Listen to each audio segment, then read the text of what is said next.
Okay, groovers. Hello, take two. Take two. So that didn't work. My plan did not work. Let me just sort a few things out.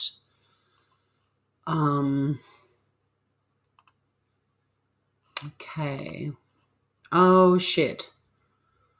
Oh, shoot. I think I've fucked up, guys. I forgot to make it go out to, hang on a sec. The Shitty Kitty Kitchen as well. We're getting there, guys. This is all a bit of a learning experience. I will cam up. Oh, you're going to be looking at a chopping board. Hey again, Anne-Marie, and hi, Iva.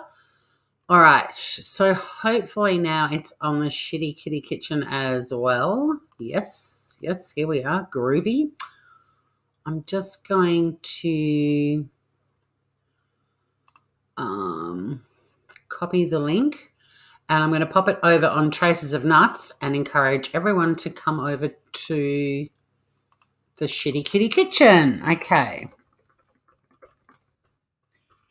We're getting there. How's everybody doing? It's going off, guys. I had people arriving. I think there were like 7 people, and then I just completely booted myself. I thought I was only going to boot me on my phone, but I booted me everywhere. But I did have an idea. I thought I could actually send myself an invitation to StreamYard and then go onto StreamYard on my phone that way.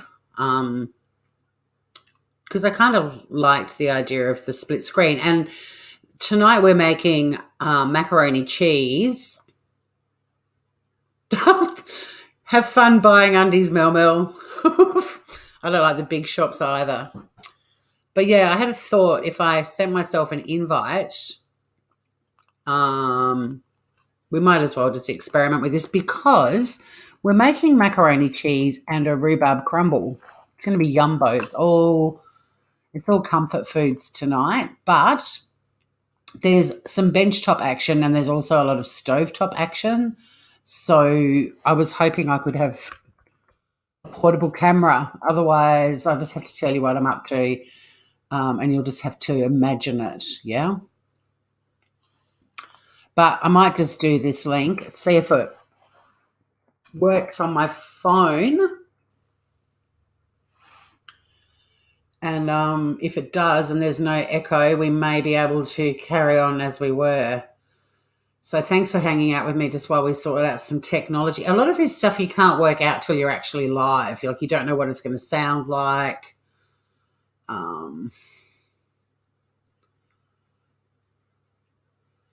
I had no idea there was going to be a really nasty echo before, so let's see if this is going to work. Oh, wow, I've never actually I've never used StreamYard from my phone before, like in terms of joining another panel or anything, obviously, because I'm just having to set a few things up at the moment.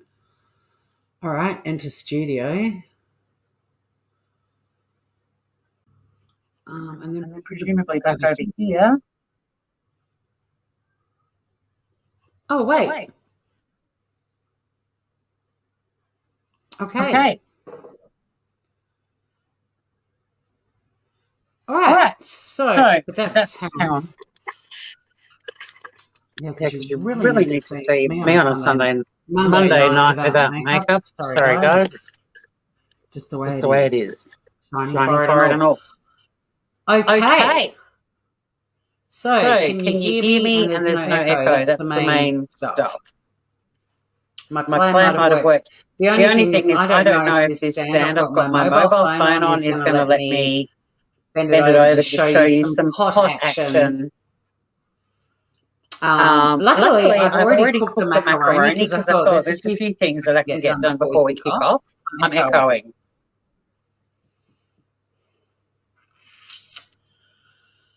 Bugger. I don't know how to. All right, I've turned the microphone off on my phone because that was turned off before. Let's see how we go. Thanks for the feedback, Groovers. Yep, lots of echoes. Is it still echoing? I've muted my phone.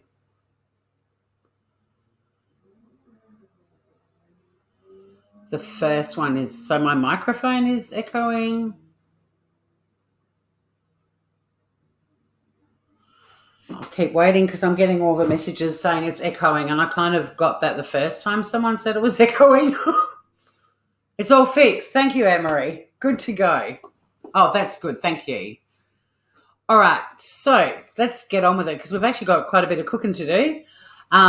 Firstly, for the mac cheese, I've already cooked the macaroni, but we'll chat about that when we put that together.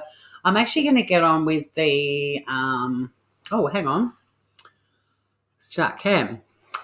There we go. I'm actually going to start with the rhubarb crumble because it takes about 45 minutes to cook. And the beauty of this, by some sheer coincidence, both recipes require an oven set at 200 degrees Celsius. So it means I can get the rhubarb crumble happening and then get on with the mac cheese when the rhubarb crumble is in the oven. So I was given where I work, a lot of people have little gardens and stuff like that, and they often bring homegrown produce in. And last week, a girl brought in some beautiful rhubarb from her home, from her little home garden. Hey, Tanny, good to see you, Groover. Now, the recipe I'm doing, I was hoping I could find someone who'd cooked this online because that's usually where I find a link to a blog or something. This book, though, is quite old. I've had it for a while. But if anyone loves the author Marian Keyes, it was 2012, so it's not that ancient. Same age as the car I might be buying. Hi, Sandra. You're from Nova Scotia. Welcome.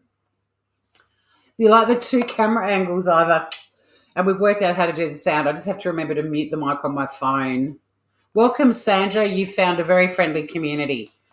So Marian Keyes, who's an Irish author, she ended up getting really bad depression, and so she sort of baked her way back to happiness and did this beautiful book, Saved by Cake. And it's really cool because she wasn't a baker at all when she started baking. So she's kind of done really cool recipes with shortcuts. I mean, the rhubarb crumble is as traditional as you get, but there's a lot of other recipes in here that she's found little shortcuts. But that's the rhubarb crumble we're making, typical old-fashioned rhubarb crumble. But we might do some more things from her book because she's got some really cool stuff. And if you ever see the book, grab it because it's just lovely. And because she's an author, it's echoing still, is it? You might, I don't know if you're at the start, Sandra. We worked on the echo and thought it was fixed. Now I'm bummed again. Are you at the beginning, Sandra, or are you where we all are? Like we're at 8 minutes 54.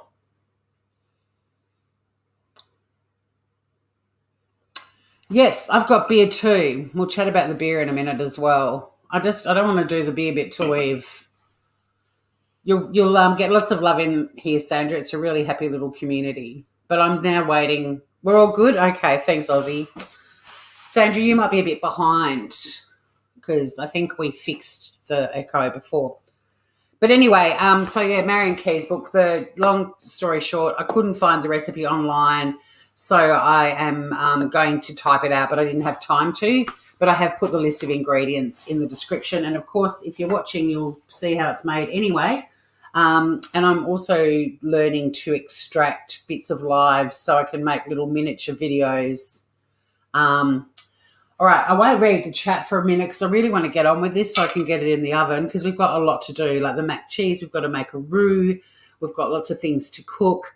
So I'm just going to at least get this on. But first up, we are putting beer in our mac and cheese. Now, this is not my favourite beer by a long shot, but it was my dad's favourite beer. The recipe only calls for half a cup. It's a bit lame. So I figure there's probably 2 cups in here. What's the thing? 375 mils, 250 is a cup, so there's even more. So I thought I would have a little bit of a beer in honour of my dad on the Queen's birthday. He was a passionate constitutional monarchist. So it seems apt that this was the beer I grabbed to cook with. Put a bit of Mickey in my mac and cheese. Now I'm going to be very classy and sophisticated and drink out of a crystal tumbler because that's how I like to drink my drinks. My grandma's, I better make sure I save enough beer for the recipe, but my grandma's had all of these amazing crystal, and grandpa's had all these amazing crystal tumblers, and as kids we didn't dig them, but now I dig them. And a couple of years ago I got a voucher for a homeware shop that I love, and I drove there going, my God, I'm getting some crystal tumblers.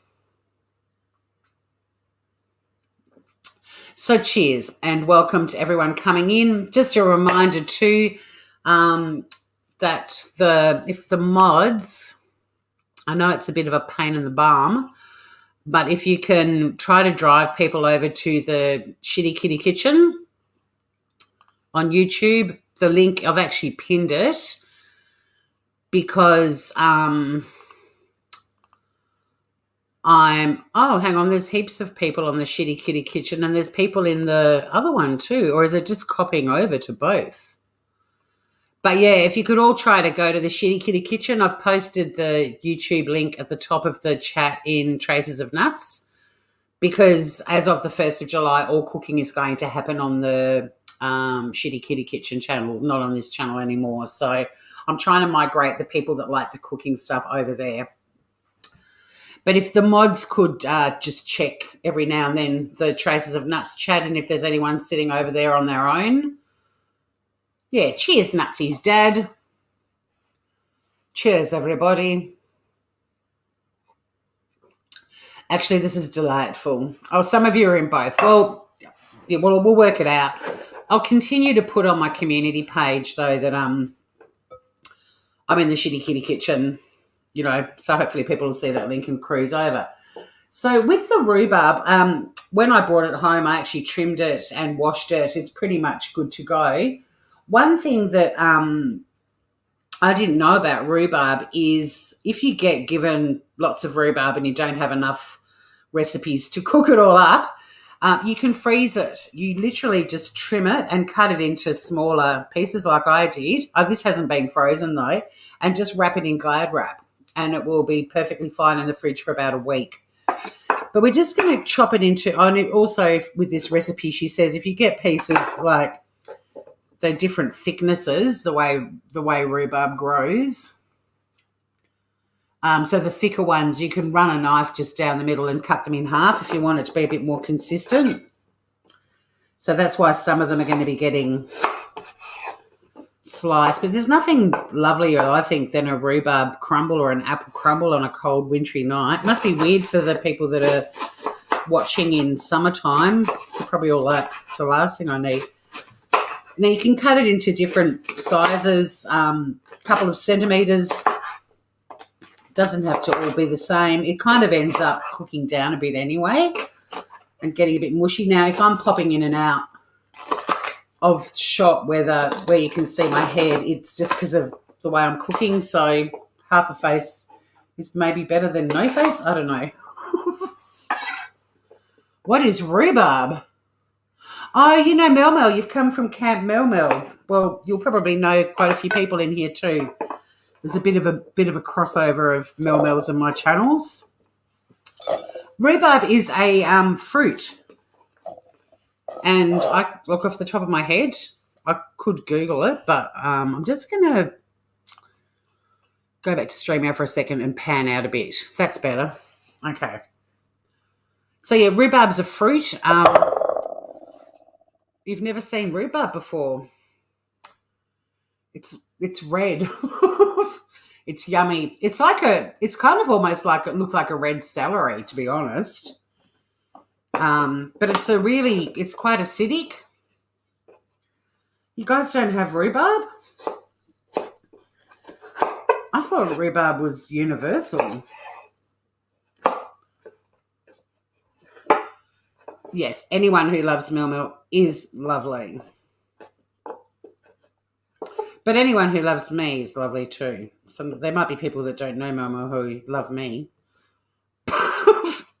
And vice versa. Looks like beer. Hello, Plemy. Welcome, Groover. Cheers. But yeah, I thought rhubarb was everywhere. But you can make crumbles with anything, any fruit. You can do apple, apricot, pear, whatever takes your fancy, guys. But someone might need to Google rhubarb and put a full description because I'm a bit occupied at the moment.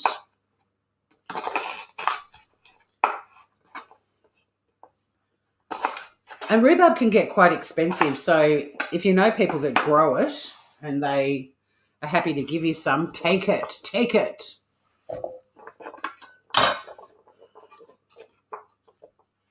I don't love people on YouTube. I like people on YouTube or dislike. Well, that's probably the smart way to be, I think.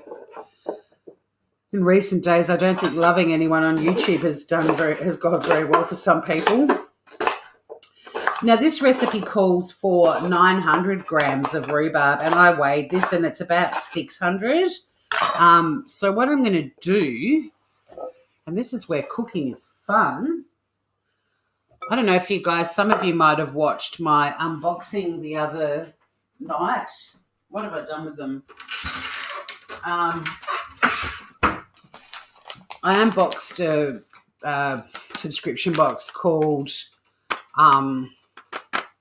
Retreat Yourself. And in it, yes, you can grow rhubarb. It grows very well in gardens. There you go, Ruth. I hope you get notifications too, Sandra. It'd be lovely to have you around. We'd have some fun on this channel. Is this Aussie food or just food? Well, crumbles, I think, are traditionally English. And so having parents and grandparents all descendant from, well, mainly from Scots and Irish people actually, but let's just say UK. So it's a hot fruit pudding with a crumble on top. It's a bit like a streusel pudding, if you know about streusels. Same sort of concept. Macaroni cheese, I would have thought was maybe American or is it Italian? I don't know the history of mac cheese, but I know I ate a lot of macaroni cheese when I was in America. Crumble is very Dutch, but it's streusel, or is that Germans call their crumble streusel? But I got these the other day. They're blackcurrant berries, and they're freeze-dried. And I thought I could just eat them like a snack, and they're really like hardcore tangy. And it says blend in your smoothie, sprinkle over salads, make a zesty sauce. I'm actually going to chuck these freeze-dried blackberries, Germans, the streusel, right. Yes, the leaves are toxic because of the oxalic acid, which is brilliant for cleaning milk-painted wood. Well, there you go. So there's the... I'm just chucking these in just to, it's not going to bump it up to the 900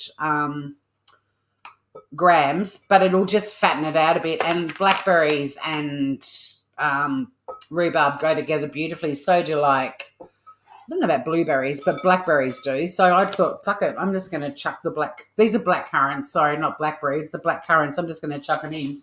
But yeah, blackberries or black currants, whack them in.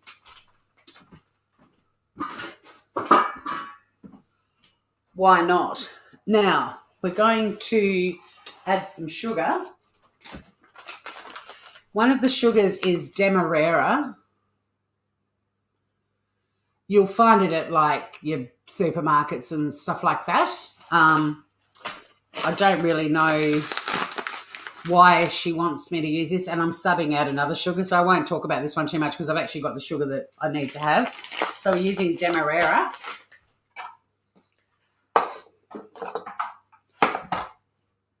And we need 50 grams of that.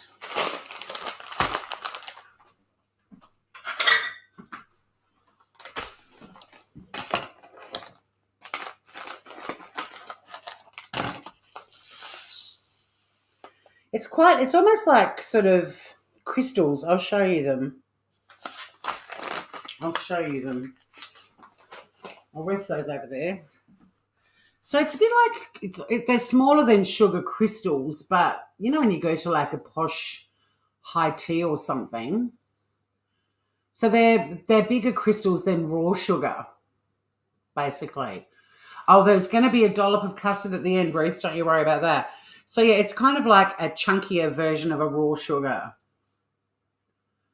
But so the 50 grams goes in. And the last ingredient for this part is optional. It's entirely up to you. I'm always down for lots of flavour. But you do you. Just a teaspoon of ground ginger.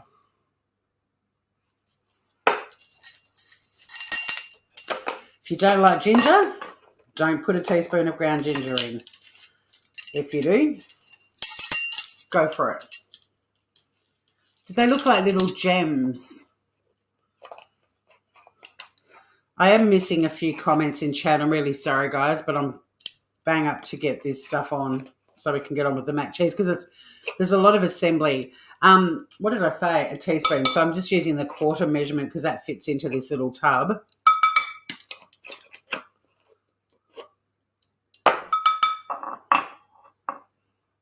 Moving my beer out of the way. Right. And then you just want to mix this all together as best you can. Now I can have a quick look at... Oh, has your doggy been sick? But stable sounds good. So just mix it up. The sugar, I mean, it's all gonna go in a bowl anyway and get baked, but try and mix it up a little bit.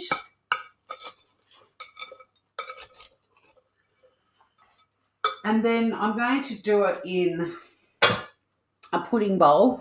I love all the old-fashioned Pyrex bowls and stuff like that. I collect them, and this reminds me of my grandma.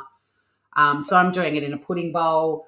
You could do it in a pie tin, a pie dish, whatever you've got, but crumbles, because you're basically putting fruit in the bottom and then a crumble on top. Use whatever you like, but yeah, I'm going to do it in this bowl. As long as it is, I had to put water in it before, as long as it will hold 1.5 litres. And the way you find out if your dish is 1.5 litres, you pour water into it. So that's what I'm making it in. Isn't it cute? If you ever see these anywhere, let me know because I collect these ones. And we're just going to pour that into the pie tin. Now, you don't need to... Actually, I'm not happy with the level of mixage. I'm just going to get a bigger bowl. Give me a sec.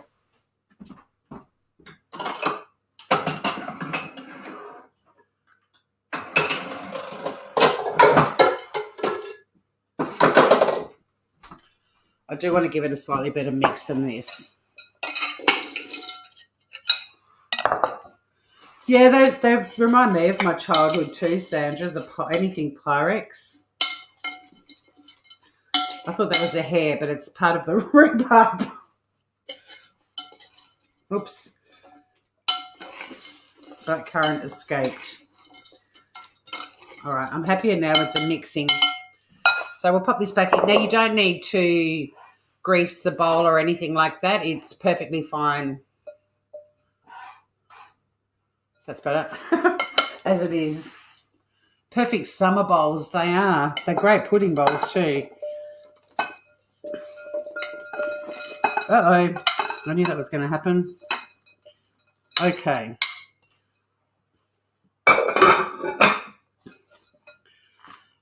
Just put those escapees back in. Now, what you want to do with this is all going to cook down when it goes into the oven, and the oven is on 200 degrees. But what you want to do is push it down as much as you can. We're going to be putting the crumble on the top, but if you can just try and squash it down a little bit. Whoops. I went to read something in the book. Oh, yes. This is extreme cooking. But this is quite therapeutic. I did wash my hands, by the way. You can say fuck if you want, plumey. But, yeah, just push it down as hard as you can. And because this is from the book, Cooking Yourself Happy, if there's someone that's giving you the shits right now, just fuck yous.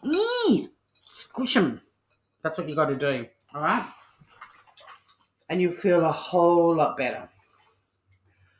So that's the fruit part. This is the easiest thing in the world, crumbles. They are so simple and they're so yummy because this is all going to essentially sort of stew with the sugar and the ginger, and it's just going to be birdie nom nom. And the next part is we need to make the topping,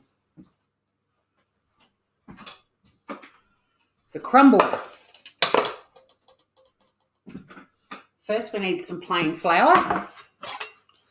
Let me just try and clean up a bit as I go.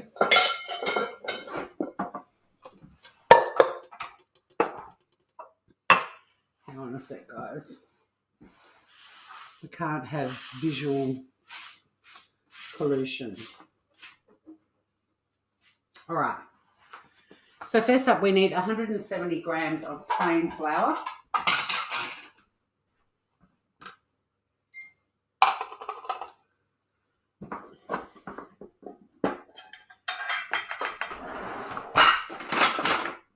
I spoon the flour in because whenever I pour it, when I'm baking on my own, if I pour it in, it's perfectly fine. Whenever I go live, I end up with a flour cloud. So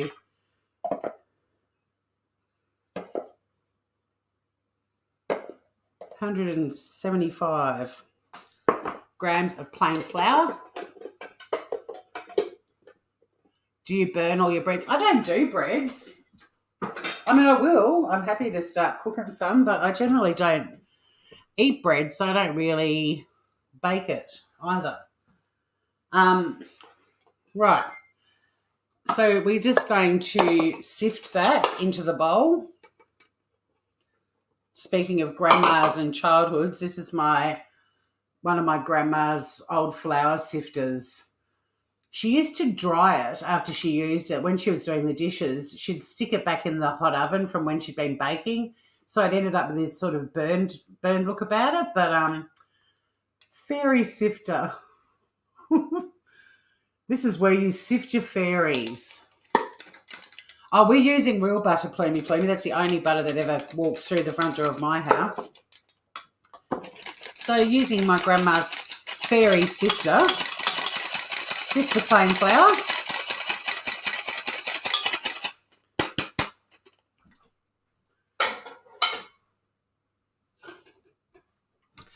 Next up, we want 50 grams of caster sugar. Now, caster sugar is a really fine white sugar.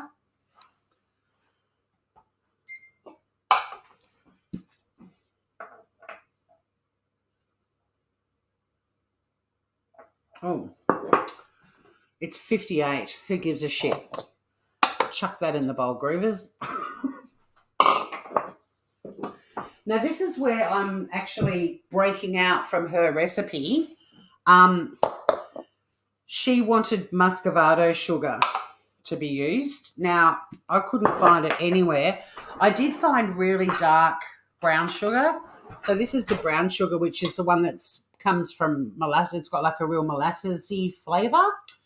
There is a darker version of this, which actually would have been a really good substitute for muscovado, but I'm using just normal brown sugar. It's 50 grams again. Next time I will go the darker sugar, but we'll see. I mean, it's for a crumble. I really don't think it's crucial. You know, I don't think it's going to actually hopefully change the consistency too much. So it's real butter, mate. No, I don't use no salt butter. Are you kidding me? That's the best thing about butter is the salt. Brown sugar, in she goes. Now we're getting the real butter.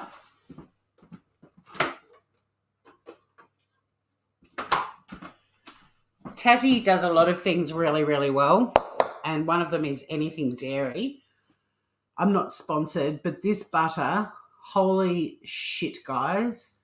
Duck River butter, it is fucking unbelievable. I've eaten French butters. I've eaten butters in all kinds of places. This butter is amazing butter. Trust me.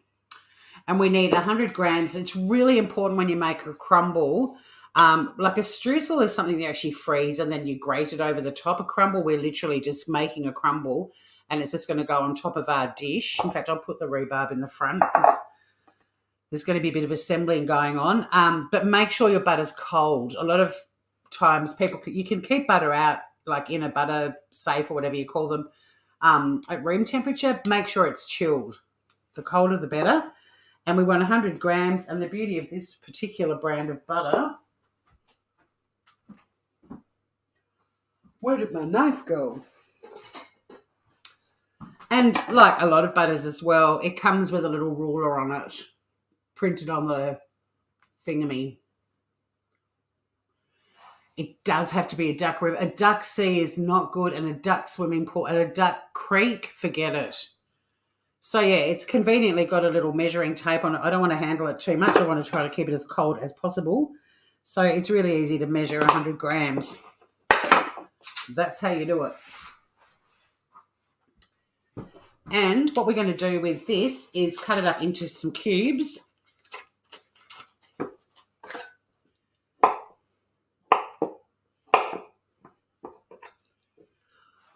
There you go, plumey. Look, salty, perfect butter. Ducking amazing butter, exactly.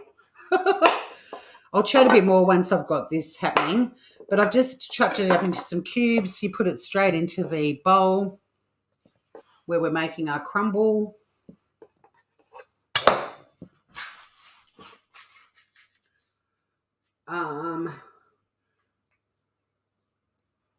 Okay, just checking when the oats have to go in. Now, you could make this in a food processor, the crumble, but it's really easy to do it by hand. You're not going to get a lot of action shot at the moment, but essentially what you want to do is just start breaking it all up together and then you rub it a little bit. But you want it to look like a crumble, which is kind of... That was 100. No, it was 100 grams. There's no 25 on the thing. It's all in 50s. But you just break it all, like just try and mix everything together, the flour, the sugars, the butter, and you can just do it by hand. Now, if you were doing it in a food processor, you just want to pulse it on short bursts until you sort of have... Again, and I'm going to show you what a crumble is, what it looks like, but you don't want it to be blitzed so that it's fine. Like you want it to have chunky bits. And you want it to essentially resemble a crumble. I showed you the picture at the start. You all saw what a crumble is. And then you just, when they're sort of mixed pretty well, then you just start rubbing it together a little bit as well. It's fun. If you're tactile, this is a perfect dish to do. But you essentially want it to be mixing together, all the ingredients mixing together. I'm going to do it a little bit longer, but I'm just going to show you the direction we're heading in. So it's kind of like probably 75% towards being a crumble. But trust me, there's another thing that's going to make it even crumblier.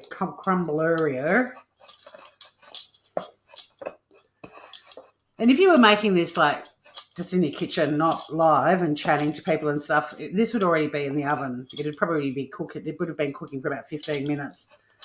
Really simple recipe. But the end result, my God, it's worth it. Oh, you made a crumble apple pie Dutch style on your channel?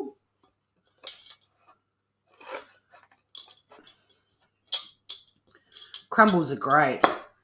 So there we go. Like it's rough. It's not, there's different sizes. It's not consistent throughout. The butter is obviously going to melt and cook everything, so you don't have to go too crazy with it. But the final ingredient to add is some rolled oats. Oh, you did months ago. Rolled oats, guys, not instant oats. Don't ever bake with instant. Always get the rolled. The ones that you would cook on a stovetop to make porridge, right?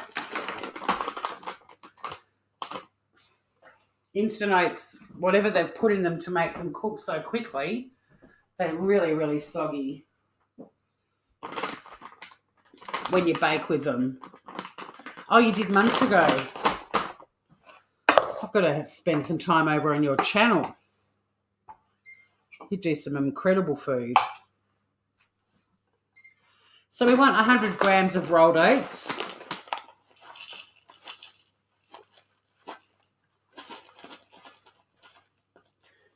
Now, if you're trying to be less oaty, and I think taking oats out of any recipe is a crime, but some people just can't eat them. You could substitute with quinoa flakes, teff flakes. There's lots of different substitutes for oats these days. Add them into the crumble. One last mix by hand. Yeah, no 2-minute Quaker oats. We do have those here. A strawberry pie, a Dutch crumble apple pie, and bread. Yum! All right, I'm heading over there. It won't be tonight, though. MasterChef's on soon. Still got an hour and a half. Will be good. Hour and 3/4, actually. I feel like I am on MasterChef sometimes when I do this. Okay. So there's the crumble. That's what it ultimately will look like. Or should look like. So if you are using a food processor, that's the sort of thing you want. You don't want it to be processed so that it's like a fine flour or something. And what we're going to do is just start to sprinkle it over or plonk it. And you want to make sure the fruit is covered. You also don't want to go over the top of your bowl too much. I'm going to raise it a little bit. You can squash it down a bit and then mix it up a bit.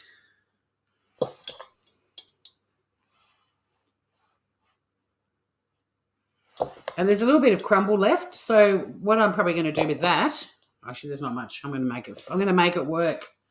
Get on there, you bastard. Yeah, oh my God, guys. Oh my God. Running out of bench space.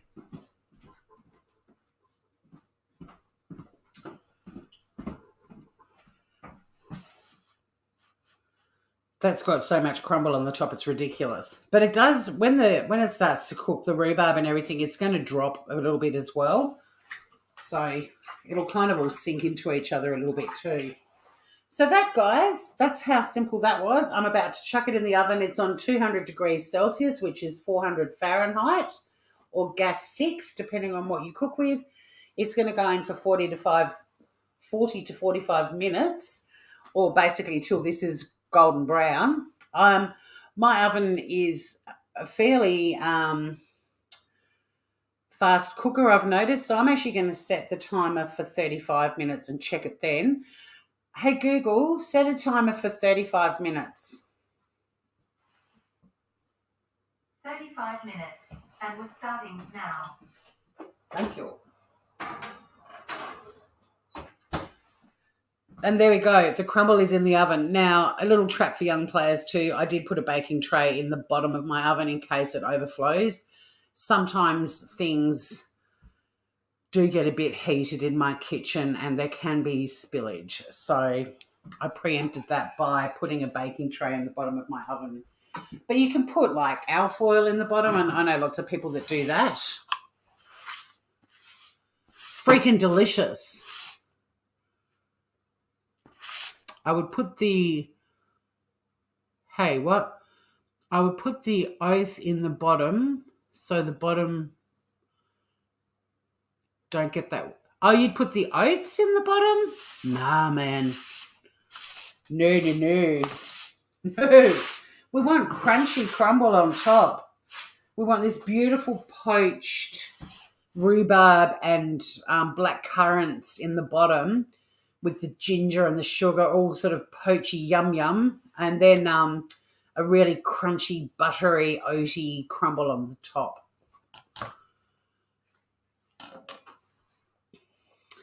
Cheers, everybody.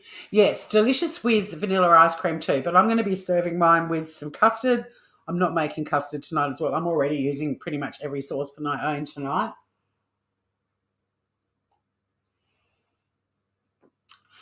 Breadcrumbs on the bottom is the best. Well, I'll take your word for it. I'll try it next time. But that's where we are with the crumble. It's in, it's cooking. Let's get on with prepping and making our mac cheese groovers. I'll try with breadcrumbs next time. You can go up there, Marian. Thank you. Oh, no, I'll put a little note in her later. I always write in my cookbooks, make little notes. So let's get on to the mac cheese. Now, it is mac cheese with a twist. It's got beer and bacon in it. Beers cheers. Yeah, it's thirsty work in this kitchen. There's a little bit of prepping I can do over here first, and then we'll disconnect my phone and move over to the stovetop for some roux making action. Up your guts, up your bum. Right. So let's do a little bit of mac and cheese prep.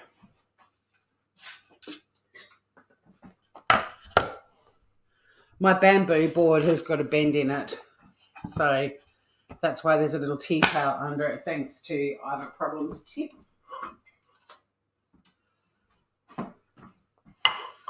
First up, we do need to cut up 6 rashers of bacon. Bacon. What was that? I shut my mouth. Or advice. Evens. Do there are no mods. Hey, what did I miss?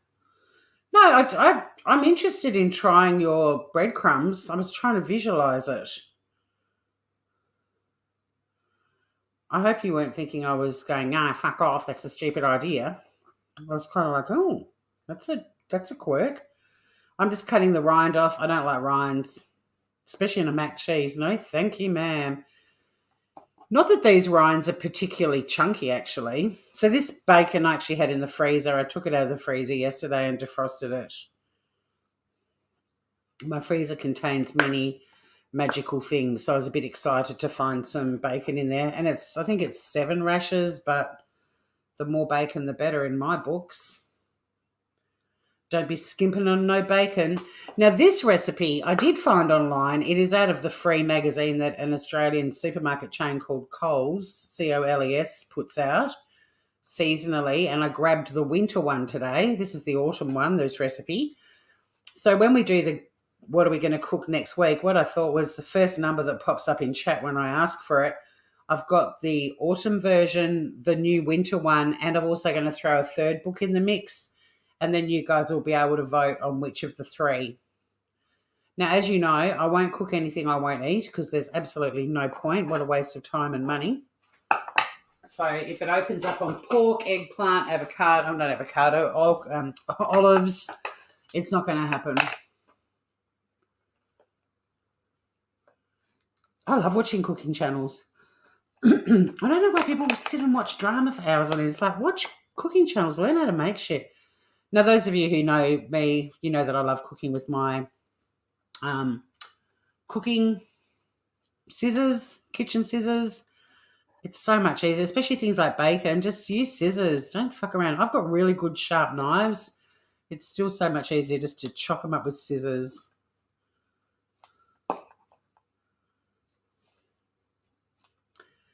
But it also, this recipe says finely chopped. I'm not really into finely chopping anything, as a lot of you know, so I'm doing it pretty chunky. I like chunky bits of bacon in my mac cheese. I don't want it all tiny that you just get like a crumb of bacon. No. But chop it how you like, guys. You know, some people go for the finely chopped. Whatever works for you. There's no rules in the shitty kitty kitchen. Just have fun, try stuff, taste stuff, have some laughs along the way.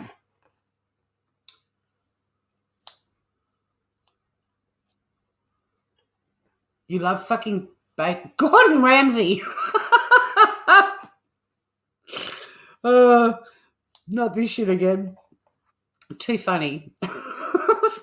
I'm going to prep everything for the mac cheese because we're going to be moving over to the stovetop and making a roux, which some of you will know is a butter, flour and milk sort of sauce. So if I can get everything kind of measured out and stuff while we're over on this side, it's going to make life easier on the other side. So that's the bacon. That's how I like it. But, yep, chop it however you want. I've already cooked up the macaroni cheese. There's macaroni pasta, 250 grams. So it's half a packet. Like in Australia, oh, yeah, this shit again. I love bacon in everything, even ice cream, if it's done properly. Oh, so, yeah, our bacon comes in 500-gram packets, so half a packet. Follow the packet directions. Macaroni only takes 8 minutes to cook in some salted water. So you want it al dente too, because this is going to bake in the oven for a while. So please don't cook it so that it ends up all stuck together in a big blob. I'm just breaking it down a tiny bit because it has been sitting there for a while, but it hasn't broken down. It's just settled in together for a bit of a smoochy night. I love that you, Gordon, that you spelt shit the way the Shitty Kitty Kitchen is spelt. So you've got the pre-cooked stuff, but like I said, I pre-cooked it. It took 8 minutes. It's probably one of the quickest pastas to cook. So that's good to go. Just wondering which saucepan I should use. I've got a feeling it's all going to end up in a big, fat, giant. It is. I'll use a bigger saucepan. Hang on a sec, guys.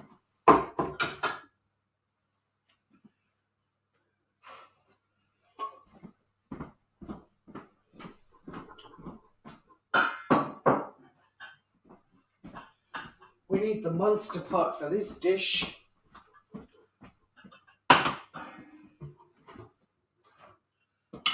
Okay, what else do I need to get ready? We need some butter. 50 grams.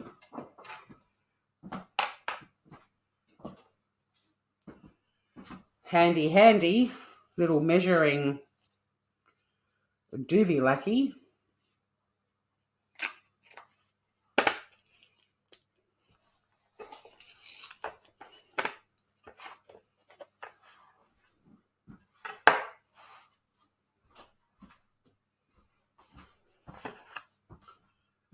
Okay.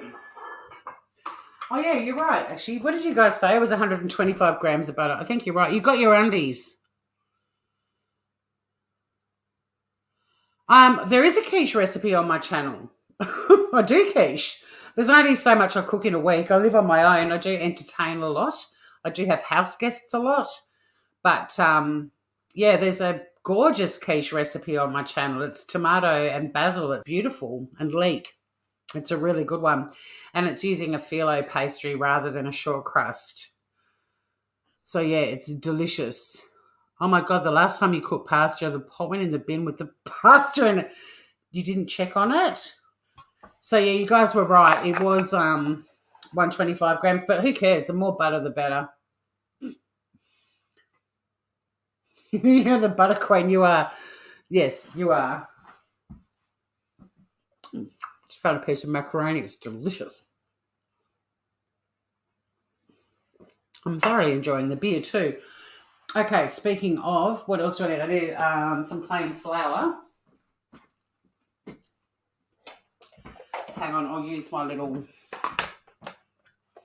So you need 1/4 cup of plain flour. Look at us. It's like we're prepping a little tray, platey thing of goodness for assembling on the other side. Not everything needs to be measured out, but it's kind of fun to just get on with it over here. We're going to be needing the mustard powder. Keyes mustard. Now, I normally would cook with an actual mustard, but I'm doing the recipe I'm honouring it. So I've never made this recipe before, so we're using the Keyes mustard powder. I love these little tins. Keyes do a fabulous curry powder as well. They're so gorgeous. I love anything that comes in tins. Cool stuff. So we'll get a little measuring spoons for that. What else are we going to need over the road? We're going to need some milk. All right, I've got a jug here for that. Probably don't need my cleaning product bottle. We're going to need the beer. More beer. What else, guys? Let me just get all these bits and pieces. The beer, we're going to be using the half cup measurement for that. But I'm not going to add more beer because I don't want like a macaroni drowning in beer dish. No, thank you. All right, I'll take this little tray of things over. You can go over there. Oh, I've got to put the camera somewhere though. Hang on. I'm building an assembly station, Groovers. All right, I've got to grate up some cheese.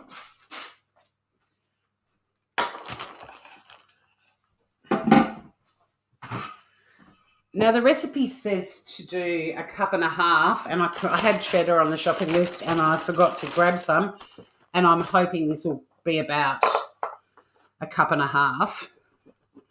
My kitchen often, when I forget to buy things or I rummage in my pantry, a recipe will say you need 1.5 tablespoons, and weirdly I'll have 1.5 tablespoons of sesame seeds or whatever it is in the pantry. So I'm just going to grate all of this cheddar up. I think it'll be more than enough. I have got some mozzarella and I've also got some Parmesan, so if I really wanted to beef it up a bit more, but I'm thinking we're looking pretty good for 1.5 cups of cheese, to be honest. All the beer is yours, Gordon. Are you drinking each other's beers in chat, you rat bags? So Mel, you got your Grundies? Guess I'll go get my own fucking beer. Oh, you guys are so much fun. It's fun hanging out with you. I mean, I'd be cooking anyway. I cook every night, but it's fun to, well, not every night, during the week. So I'm pretty excited. I made a curry yesterday, and I'm going to have plenty of mac cheese to get me through the next couple of days. And then I've got dinner on Wednesday night in town because Mofo starts and we're off to the winter feast, which is amazing. Thursday I'm actually here. Friday I've got dinner in town. Saturday I've got dinner in town. Oh no, Saturday night's bonfire down here. And then Sunday I've got lunch in town. Tech difficulties. That's no good, Mel. May the force be with you. So that was, I reckon, pretty much 1.5 cups of cheddar. All right. Hello, Sunny Bunny. So we're going to now, I'm just going to turn the camera off on this side because I need to move you guys over here.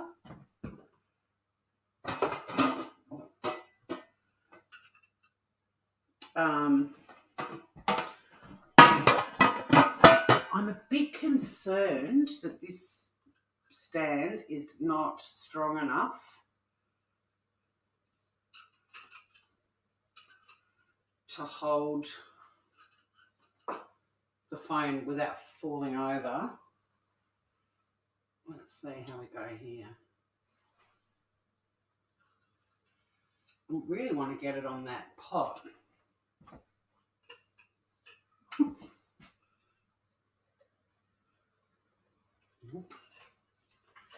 This is the trouble I have when I'm filming my videos.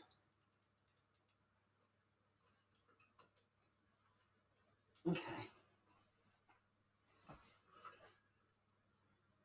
That looks like it's pretty good. Hang on. I'll have a look on my screen. That's pretty good.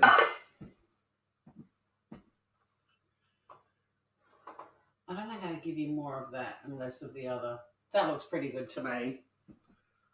That looks bonza. All right, guys, we're making a roux. Not a kangaroo. I'll turn the other screen off for the moment. You don't really need to be looking at a plate of cheese.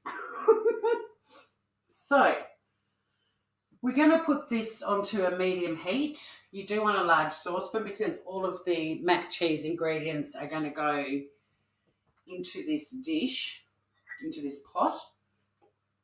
I'm loving that beer. I'm going to have another sip. while this pot heats up.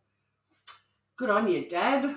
I don't normally like this beer, but maybe just one beer every now and then, once in a blue moon. It kind of feels nutritious beer to me.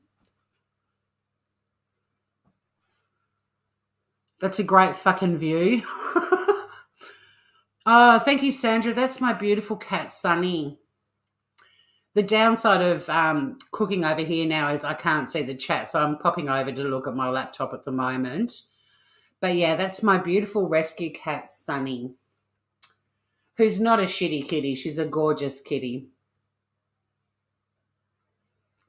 But she is the channel mascot on Traces of Nuts and also on the Shitty Kitty Kitchen. But yeah, she's a beautiful girl. There's lots of photos of her on my community post. I did a poll and people said they wanted to see lots of Sunny is fucking beautiful. Gordon Ramsay, you're cracking me up. Okay, so we're going to be cooking up the bacon first. Remember that? Remember the delicious, tasty, tasty bacon? The pot's still not quite warm enough. I might just crank it up a bit more till we get some sizzle happening.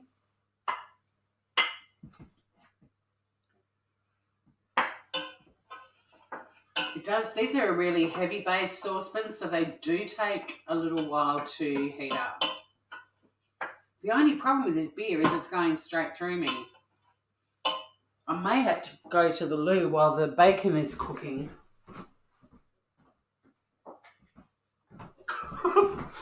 Sorry, groovers. This is live television, live YouTube. I'll just wait for this to heat up and get the rest of the bacon on. There's my element that looks purple, but it's not. It's red. It's like a magic. We'll just get this bacon sizzling a bit. What's happening over in chat? Fucking intermission. Can somebody sing a song during intermission? Where's Mel Mel gone? She's got a lovely voice.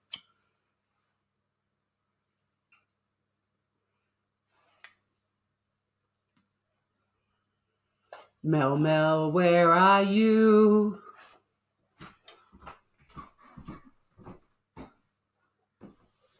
I love mac and cheese. I'm serving it with some green beans tonight. A lot of people just have mac and cheese as it is, but you can also serve it with a salad. This particular recipe in this family cookbook suggests you serve it with bread, and I'm like, that's a shitload of carbohydrates, guys. Sunny is very huggable. She's becoming the biggest smoocher. All right, we're getting some heat here now. I'll just give it a tiny bit longer. But yeah, any sort of really good quality heavy base saucepans, they do take a lot longer to heat up. But you want the sizzle for shizzle. Now you guys have to keep an eye on this bacon while I go to the loo.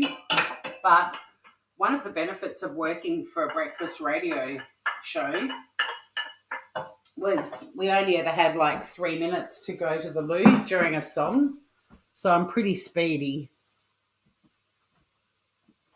It actually takes me longer to wash my hands than it does to go to the loo. But I think for everyone's comfort. Now, if you could all keep an eye on that bacon, please. Give it a stir if necessary. See where Momo's got to. That'd be great.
Oh, I can hear the sizzle from the bathroom. Bacon going to burn down the fucking house. You better give it a stir. Nah, she good. Perfect. But we do want it to get it a little bit crispy.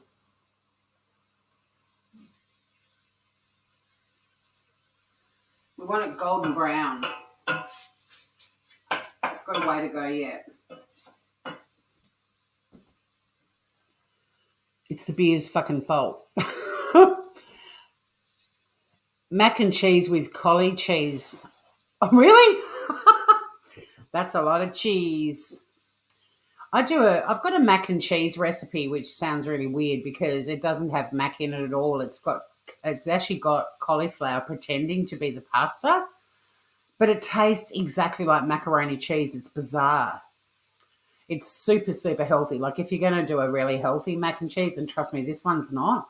I mean, it's good food, but it's not the healthy version. But yeah, you can make macaroni cheese and sub out the pasta with cauliflower, and it tastes just like macaroni cheese.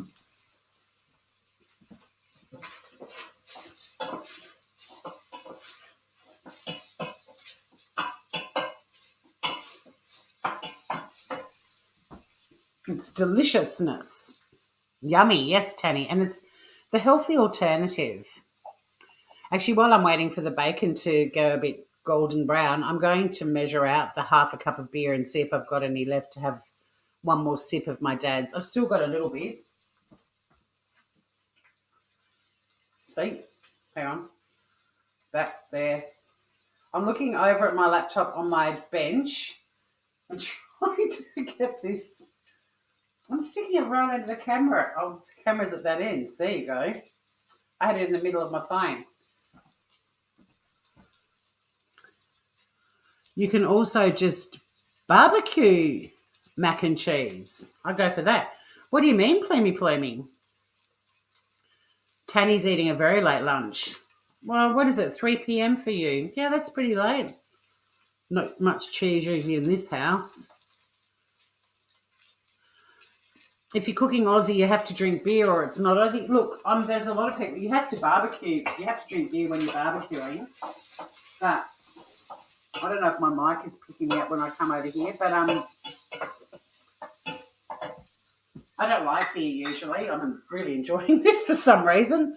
Probably because it's the Queen's birthday and it's, Dad is... Oh, there's heaps of beer after I measured out the half a cup of beer. Although I'll let the froth go down a bit. I don't want to... It does smell so fucking good, Gordon. You've got no idea. But, yeah, it's a bit of a rule of thumb that you've got to be holding a beer and barbecuing with... Like, hold a beer with one hand, barbecue with the other. I do like a ginger beer when I'm out on my barbecue. But my barbecue's the Weber 6-burner one or 5-burner one where you put the lid down and just leave it. But men in Australia have an annoying habit of turning meat over and over and over and over and over again. And they get pissy when they come to my place because I'm like, just put the lid down. Cook's a treat. I mean, you've still got to turn sausages and stuff like that. But, yeah, I'm going to get another, wow, almost a full glass, Groovers.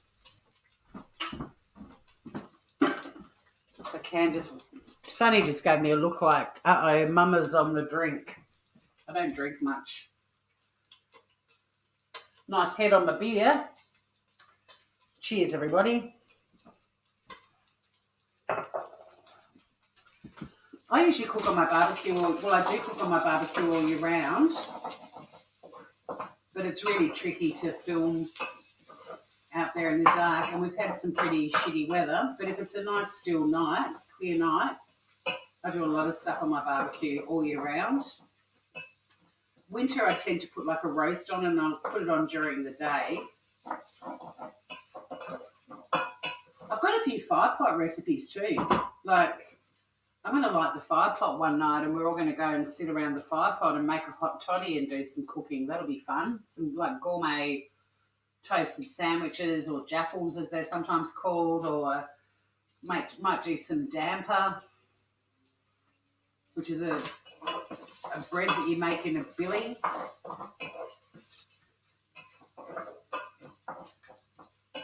Probably needs a couple more minutes. You do want it to get a little bit crispy and golden brown. I'll just have a look at my crumble. Oh, the crumble's looking pretty nice. I'm just going to give it a turn or a little spin, because my oven is hotter at the back than at the front.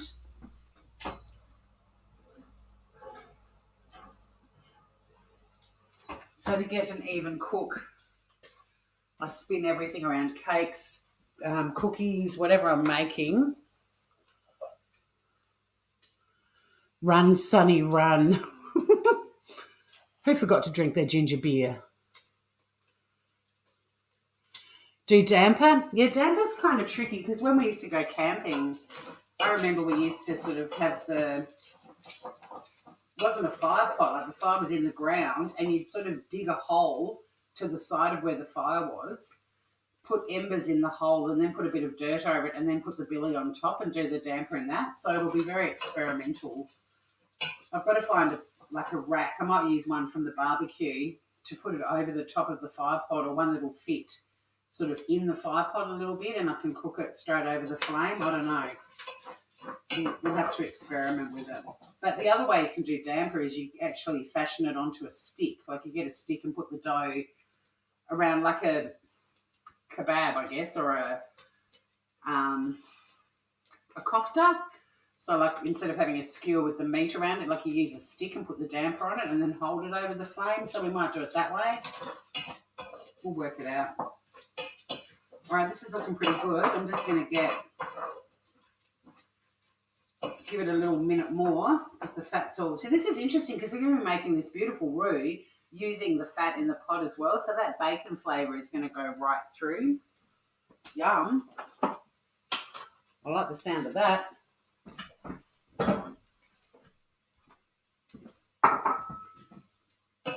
But I'm pretty happy with that bacon now. When it's taken out of the fat, it'll crispen up. So using a slotted spoon, take the bacon out of the pot and transfer it into a bowl that can handle hot stuff.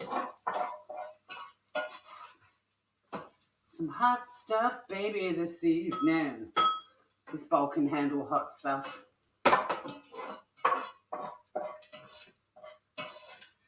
But yeah, judging from this recipe, you leave the bacon fat in, and we're going to make the roux using that.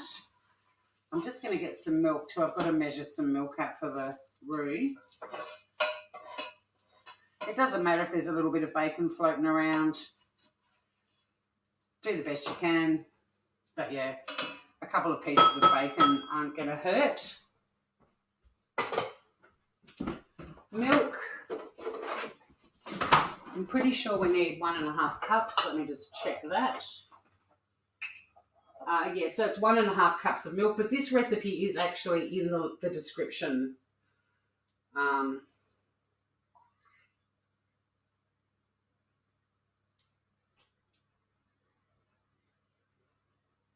Okay, 1.5 cups of milk. We're good to go. Now we're going to chuck the butter into the pan. Where's Plumy? It's butter time. And we want that to melt. So it's melting together with the bacon fat. Yum. Oh, guys, you've got no idea how good my kitchen smells right now.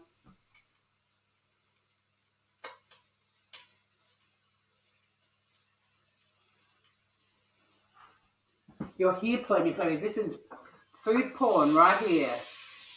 Melting butter, combining with bacon fat to make a luscious, foamy thing. So when the butter is melted, we are going to add the flour, that little 1/4 cup of flour, plain flour. And we're also going to add a teaspoon of mustard powder. I don't know if you saw that or not. The camera, I forgot, is one end of the phone. I like mustard, so I did a bit of a heaped teaspoon. And then we want to mix this all together. So what we're doing is we're creating what is known in the industry as a roux. It's super foamy, guys, but keep stirring, mix it all together. And this is going to form the basis of our sauce. Now, I normally would use way more flour than this, so I'm just going to check if they want a proper roux. Oh, no, they want it to bubble and be grainy. That's exactly what we've got. So, without further ado, I'm going to gradually add the milk.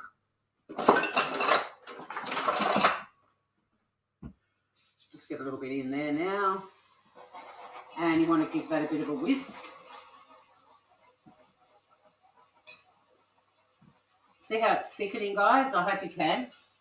I'll put the fan on to get rid of some of the steam. But give it a good whisk. Add some more milk.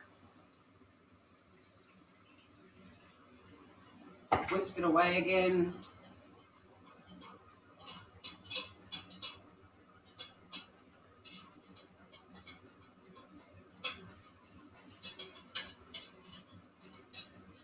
Shit, now they've left an ingredient out of the recipe, of the ingredients.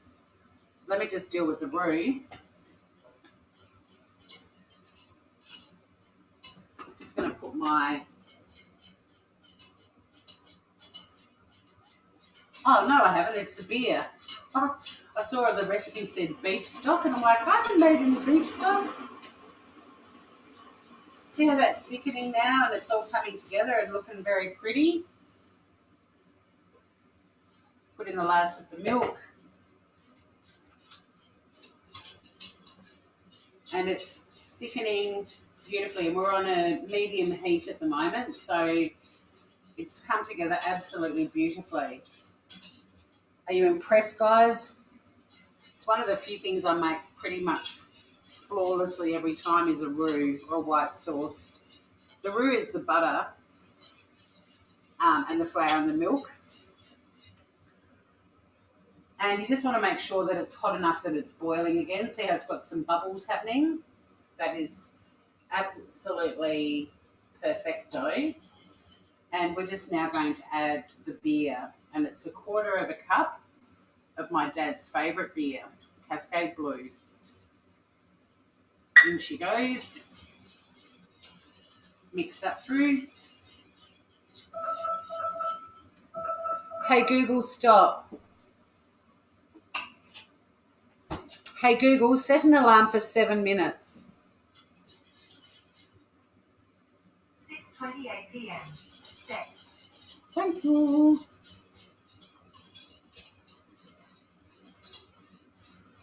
And once again, you want it to get back to that boiling temperature so that it thickens up really beautifully. So we're starting to get some bubbles happening. Give it another... You don't have to whisk it constantly, by the way.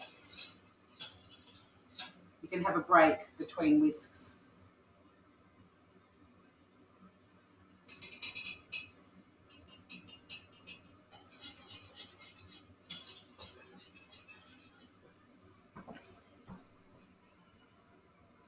You're very impressed with my roux. Thank you, Sandra. Thank you. So once you've added the beer, or you could use beef stock if you don't want to put beer in your mac cheese, if you're feeding small children. There's no alcohol, by the way. It's completely burnt off from the heat, but the flavour might be a bit much for small children, or you might introduce them to a flavour that they enjoy far too much at an early age. So if you're parents of young people, you make the call. But yeah, if you don't feel comfortable putting beer in food for them, then use a beef stock. And it would still be 1/4 cup of beef stock. All right, Ski, I'm going to move the camera back. You take that off the heat.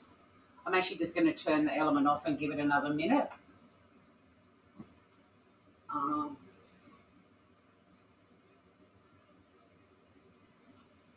Oh, look, it's 2 kittens on the screen. I'm moving over to this side now so that we can get on with some assembling.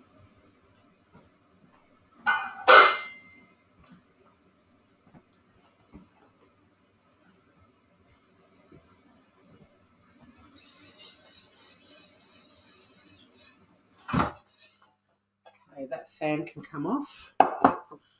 Now, I've got to try and turn my camera back on. Oh, hang on. We're swapping. Wait a minute. Oh, I can really smell the beer, guys. I can really smell the beer.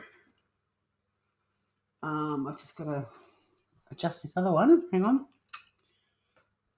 I don't want my phone to land in the roux. That would be really unfortunate.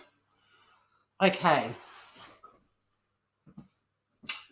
Just check the crumble, and it's I just wanted a little bit more golden on top. It's doing a great job. It's starting to look fantastic, but I'm just going to give it a few more minutes. It is a bit like a fondue.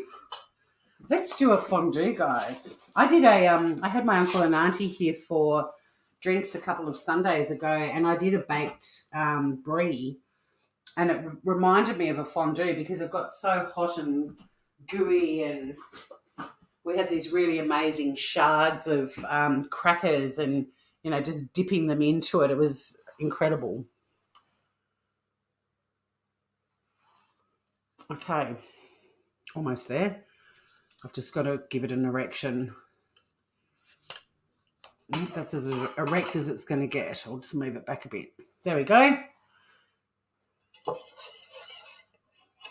Cheese white wine.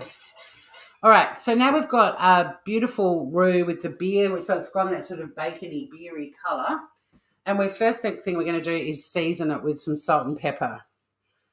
Don't skimp on seasoning, guys.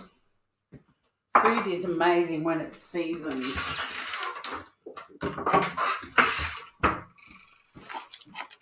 Nothing worse than eating something that hasn't been properly seasoned. Seriously.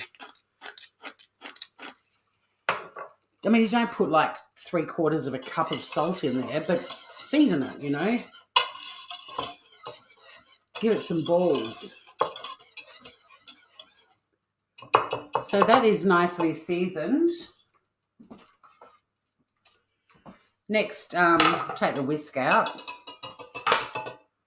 And we'll go back to my wooden spoon.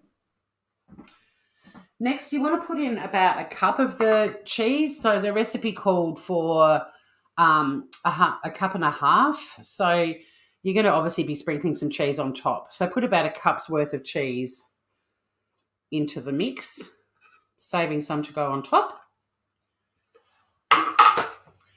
And you want to mix that through. Smells really, really, really good. Next up, we're going to put the bacon back in. There's our gorgeous bacon. See how it's gone all crunchy and yum? Whack that in.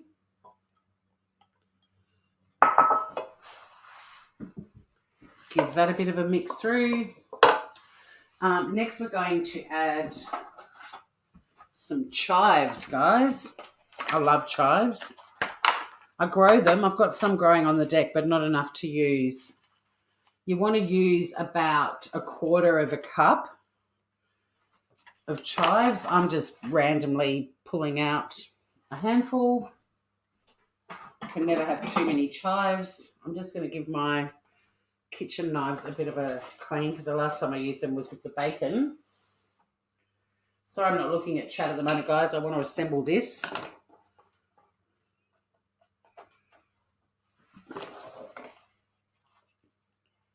Tori does a great job of baking and cooking. I don't normally, this is kind of new. I don't normally bake and cook together. This is just me thinking it's a bit of fun for the channel, but yeah, nothing like putting yourself under a bit of pressure. So beautiful chives.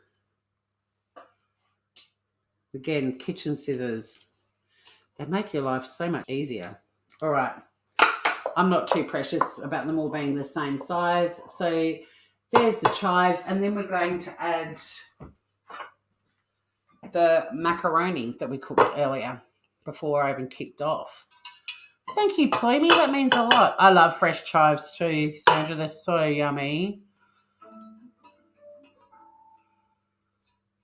Hey, Google, stop. I just remembered a certain little guy wants something sent for your garden thingy. Oh, okay, Tanny. It is a great channel with the chat and everything. Plumey, I love it. And Mel's channel too. Like, I think we're very lucky. You know, it's a really nice, they're nice communities, and everyone checks in on each other, and everyone's, you know, we all sort of look out for each other, and everyone kind of knows if somebody's got something bad going on in their world. You know, everyone sort of wants to make sure they're doing okay. When they pop into chat, everyone gets a bit excited. Sorry about this, guys. You're going to get to see all my chins. I'm trying to just turn that up a tiny bit. So, all right. It even looks pretty. You're all welcome. And thank you for your 2 seconds. It means a lot. So mix up the macaroni, the cheese, that beautiful roux that has all the white sauce. It has the beer in it. Make sure you break up the mac a bit too. Like it does, once you've cooked it, it does cool down a bit. It does clump together a little bit. That's what wooden spoons are really good for that. But don't be too rough so that you break it. But this is why you want your macaroni to be, oh, this is so perfect. Like, look at the consistency of it. It's not super runny. It's like the bomb. And that's all looking good. We're just going to season it one more time, believe it or not. More pepper. Smells so good. And a little bit more salt.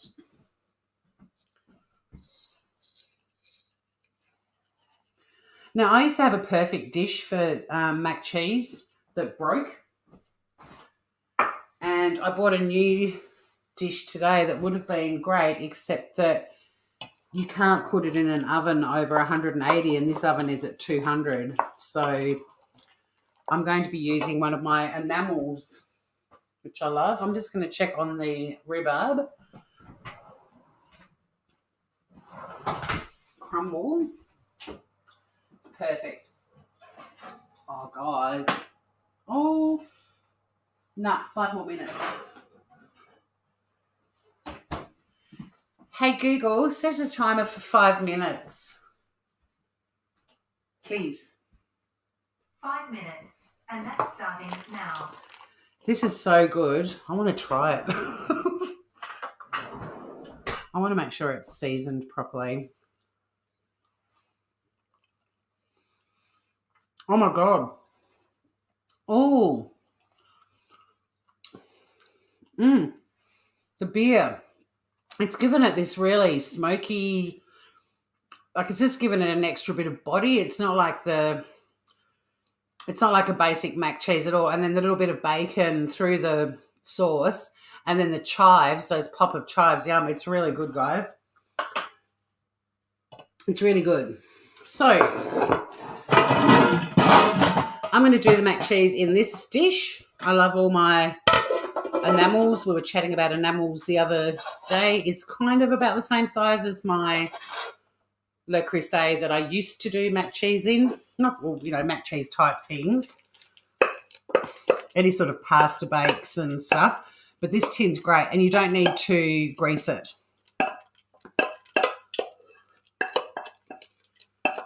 Just chuck it straight in. Smoosh it all about so that it's all evenly spread across the base of the pan.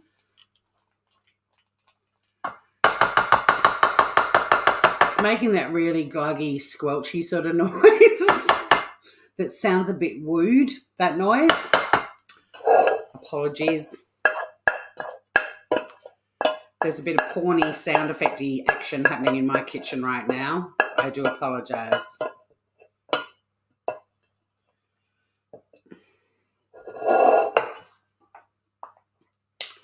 Get every last crumb, guys. Get every last crumb.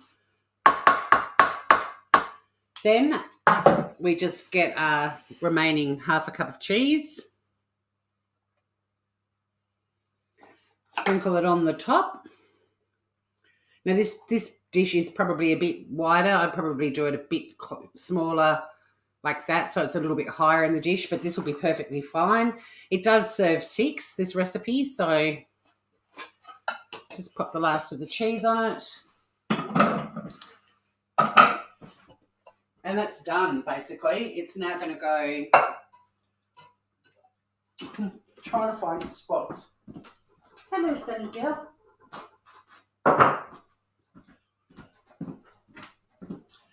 It's a much richer mac cheese. Like it's a grown-ups mac and cheese. Hey, Will the Rocker. Hi to anyone else who's wandered in that I haven't seen as well. I'm kind of doing a lot of stuff. But here's cheers to anyone I've missed. The porny squelching noise. All right, this is going to go in the oven for 15 minutes. So let's go. In fact, I'm going to take the crumble out.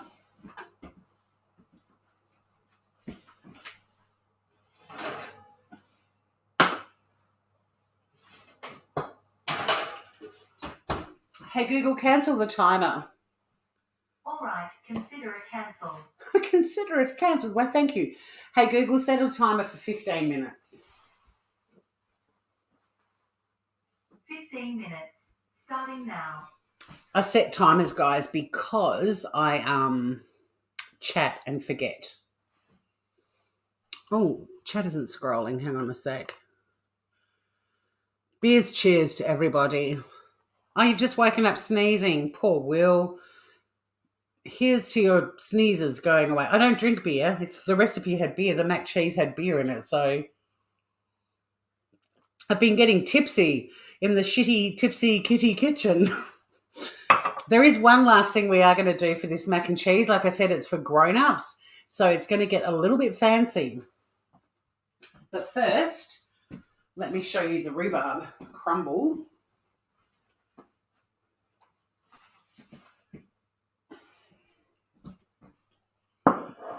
Can you see that, guys? Now, a rhubarb crumble, apple crumble, any of the crumbles are best served hot. What I will do with this dinner is when the mac cheese is cooked and I'm eating that, I'm actually going to put the oven down to 100 and just keep this warm in the oven so that it's nice and hot. I will do a little taste test for you guys, though, before I do that. And after I've done a taste test for the mac cheese, I'm a bit of a Puritan. I like to do the savoury and then the sweet. And I'm going to serve it with a little bit of custard. But it looks absolutely gorgeous. And these little pops of colour where it oozes out a little bit, like it's kind of messy and lush. What do you guys think? It's like the old-fashioned rhubarb crumble our grannies used to make, and it's even in a little granny bowl. And it smells incredible. And it was so, so easy. So easy.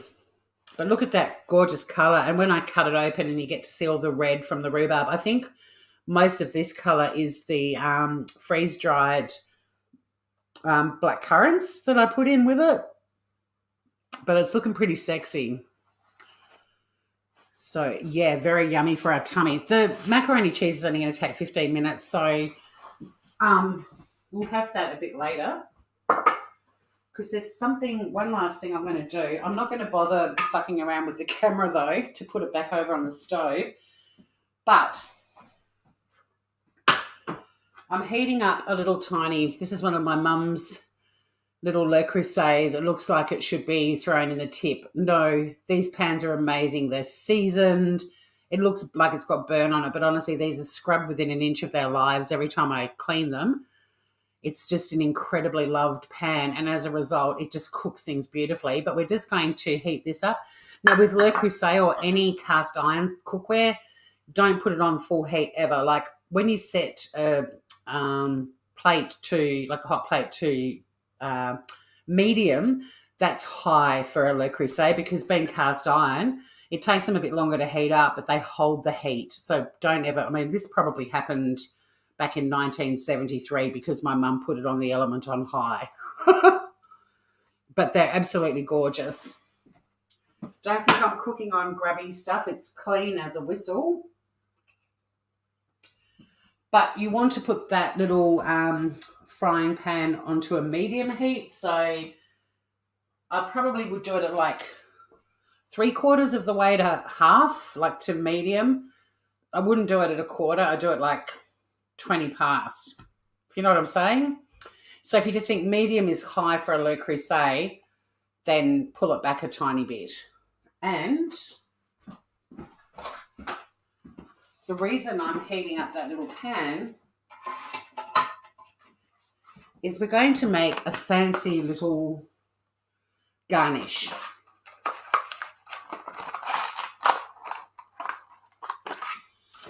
And all you need, apart from some tongs, is 20 sage leaves. I love sage so much. Are we really going to be silly and count 20? Of course we are. So try and find the nice ones, the big sort of plumper ones first. 1, 2, 3, 4, 5. I don't care if there's 23. Sage is superb. 6, 7, 8, 9, 10, 11, 12, 13. Whoops. 13. 16, 17, 18. There you go, 21. Now, if you guys watch my cooking channel, you'll know that you can freeze herbs, and I'm not going to be cooking with sage for the next couple of days. So this little punnet is going straight into the freezer. Chives you can't freeze, but I will be putting the rest of those chives on top of the mac cheese. So that is going to go straight to the freezer.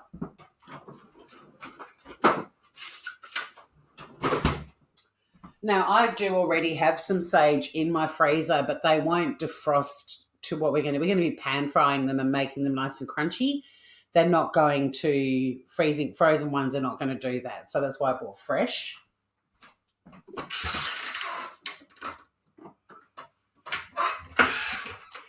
And you just need a little bit of olive oil, 2 tablespoons. That's actually quite a lot of olive oil, but I guess it's so they sort of deep fry. That little bottle has pretty much 2 tablespoons in there. So I might crank it up a little bit more, actually.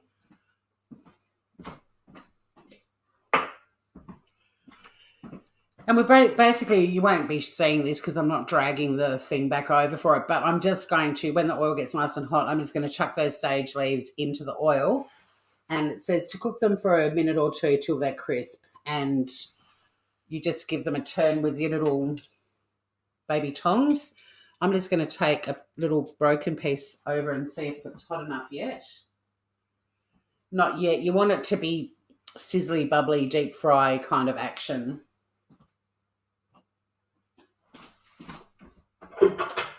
So while that's happening, I'm just grabbing a plate. I'm going to put a paper towel on it.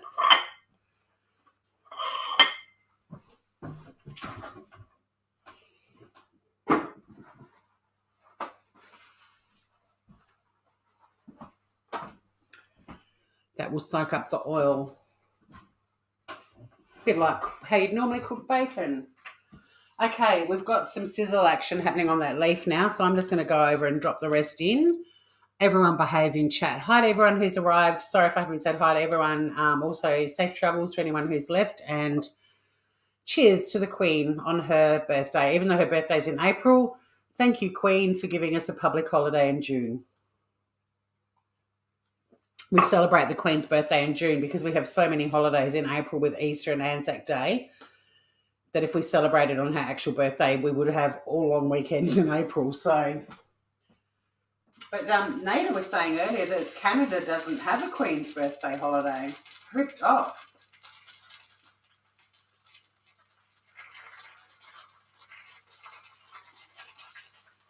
So there's a bit of sizzling action happening over here, guys. Said 1 to 2 minutes to make them crispy. It's really annoying, the chat. A bad influence. Yeah, these plates are gorgeous. I've got lots of beautiful heart things.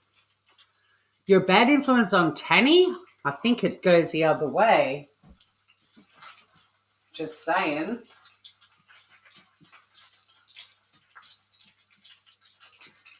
So you don't want to pan fry these so that they burn and go black, but you want to try and crispy them up a little bit. They're not looking terribly crispy yet, so I might be here for a minute or two.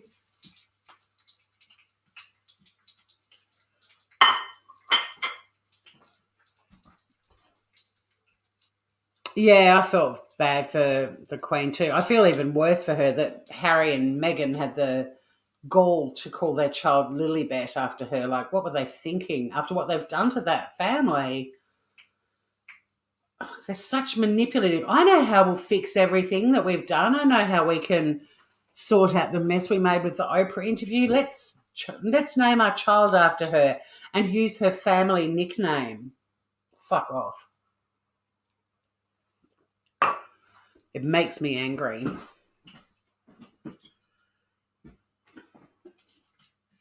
Okay, the sage is coming out. It has crispified, I believe. Like bacon, it will go more crispy on the paper towel, but yeah, it's pretty crispy. Woo! Let me just get these little delicate leaves out of... Well, how posh is this for on top of mac and cheese, guys? Crispy fried sage. And this is out of the Coles free magazine that sort of has beautiful family recipes. It's to encourage families to stop taking their kids through drive-thrus and cook things at home. They're really simple. Like if I wasn't doing the live and we were, it was just me cooking this stuff. Oh, they're super crispy, guys. Oh, my God. I'll let them cool down a bit, but they are like mega crispy. Yeah, wouldn't they have asked permission? It was horrible. It was horrible. You love to toast almonds? Yeah, I love toasting nuts too, but toasting herbs is kind of fun. So this is a little, hang on, where's the camera? Look at me with my split screen. How bloody technologically advanced am I? I just had to invite myself up. But can you see that little crunchy leaf? Did you hear? Oh, the mic's down there. Crispy as. So that's a bit posh. Right. We've still got a few more minutes. So let's choose what we're cooking next week.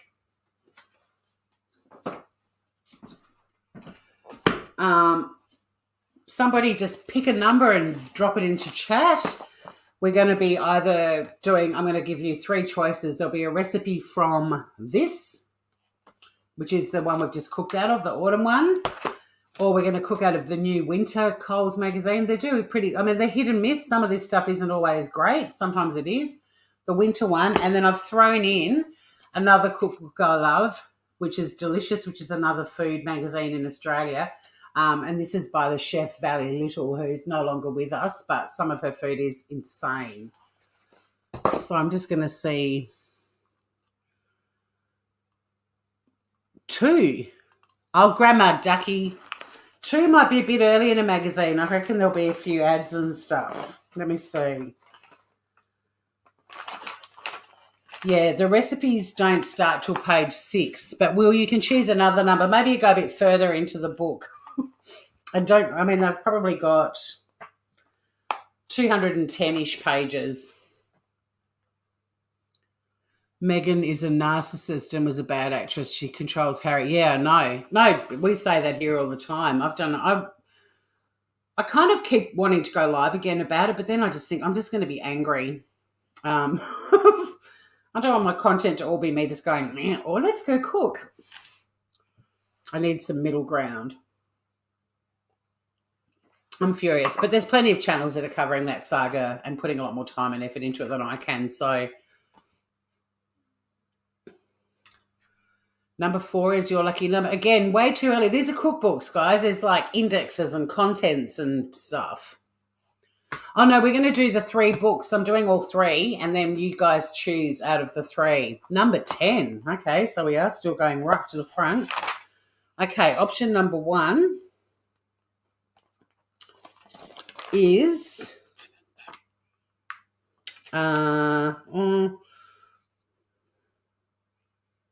okay, it's this. That's the picture for it. So they're page number 10.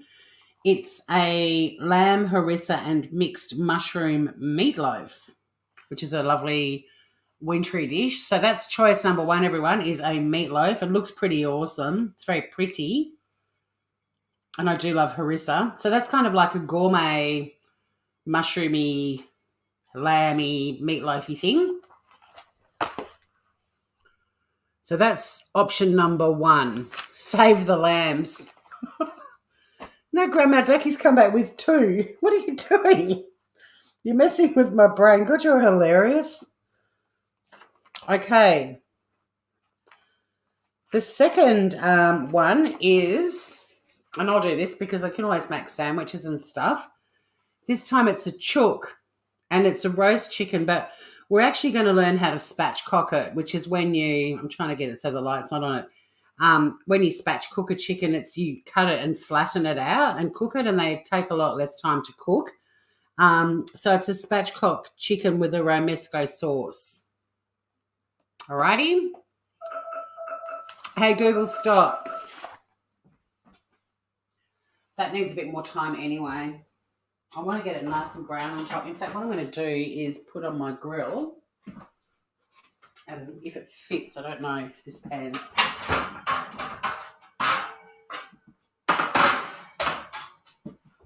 fits or not, but if it does, you beauty. And it's conveniently got a handle on the edge, like on the side, which makes them really easy to pull out. So I'm just going to put that on quickly hey, Google, can you set a timer for 3 minutes, please? 3 minutes, starting now. I'll wake that up to high. And the last choice is Japanese-looking dish. So it's flash fried rice with fried egg and togarashi. I don't even know what that is. Togarashi. It looks like it's some kind of mix. A tablespoon of shichimi togarashi. That's not very accessible, I don't think. So they're your choices anyway. I might have to go on a mission to find whatever that togarashi is. So there's a rice and egg dish is number 3. Number 2 is the spatchcock chicken. I have done a roast chicken on my channel, but I'm more than happy I do a lot of chicken, and chicken's great, to make sandwiches and stuff. And it'll also be fun to show you guys how to spatchcock a chicken. So that'll be number 2. And if you want the meatloaf, lamb is expensive, but this particular one, it'll be ground lamb, so it's not too bad.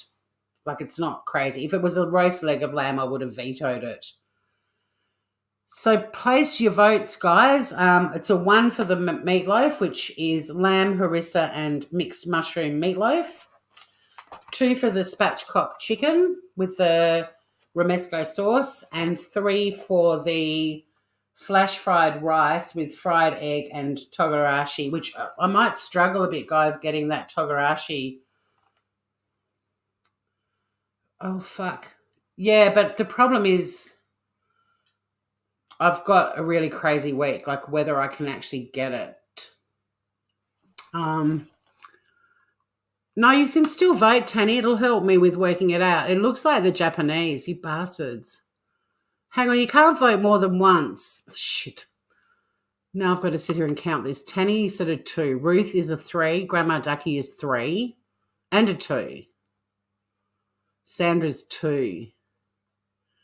Ruth, you're voting like, oh my God. Guys, I'm going to actually get rid of the Japanese because you're rigging it. I'm going to go with the chicken unless you behave yourselves. Or I'll throw a number 4 in the mix. But I can't count and cook and stuff. So fuck yous all. Oh my God. I'm tempted to do the mushroom meatloaf, the lamb and mushroom meatloaf now. Fuck all of y'all. In fact, I'll probably do the meatloaf mushroom as a video. Hey, Google, stop. The problem is this week, me accessing the Japanese grocer is pretty slim because I've got family and friends staying. We've got a festival on. I'm working. Like, I don't mind shelving it to do the following week, but this week it's going to be very tricky. I'm just going to give that a few more minutes. I cannot actually picture a day that I would be out, and I'm not going to drive to Hobart specifically to get a Japanese powder on my day off. So, please, no lamb. You're being a twit. You're being an angel, Tammy.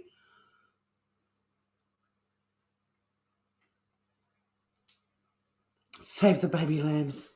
Well, it's going to have to be the chicken purely because, like, oh, wait a minute, I can throw another book in the mix. This is the last choice, though. I would really love to make this. I really would. But the practicalities of me being able to get anywhere near the Japanese grocer this week are so fucking slim.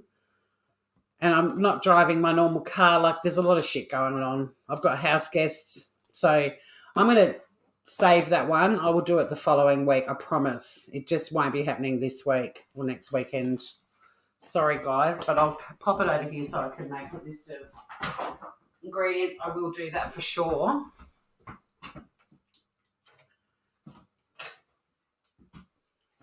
Mac cheese is nearly ready, so I don't want to a little bit longer, a couple more minutes. So I'm going to throw another book into the mix, which is another Valley Little.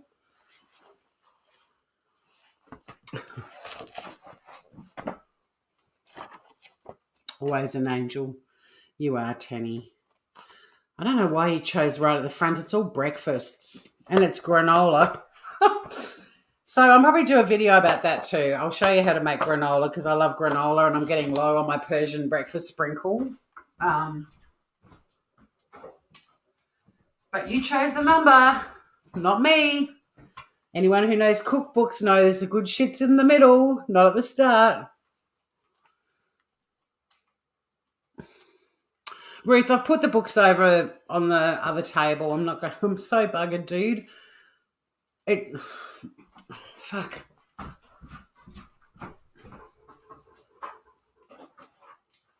It's flash fried rice with fried egg and togarashi.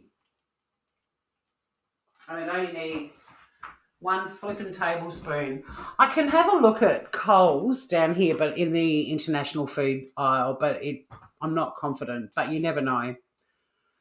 Anywho,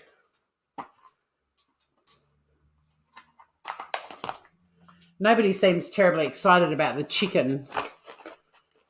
Does someone just want to throw a number out, like a middle of the cookbook out? We'll see what comes up. There'll be 2 choices and we'll be done. Pig's feet pasta. I don't dig the pig. I don't put pork on my fork. Okay.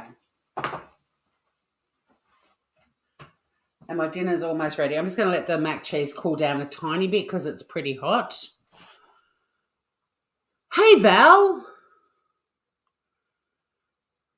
Shitty Kitty Kitchen. Well, I don't know. I think there's people chatting in both. I wouldn't have a clue. But from the 1st of July, all cooking is going to be on the Shitty Kitty Kitchen. So if you haven't already, it's worth jumping over there. The link is at the top of the Traces of Nuts chat and subscribing because, from the 1st of July, I'm just going to do everything over on this channel, the Shitty Kitty Kitchen one. We'll love the chicken. Well, we're doing the chicken then. Although Grandma Ducky did say 28. I'm just going to say out of curiosity. I don't mind doing the chicken. It's probably worth showing you guys how to spatchcock a chook, and also doing a chicken on, it'll be Monday because my cousin's staying with me on Sunday night, but doing a chicken at the start of the week means I've got chicken to do chicken sandwiches and stuff through the week, so it suits me. Grandma Ducky, file a little note that if you're with me next Monday, you get to choose the number. I'll save those numbers. Well, was it 38? Oh, 28.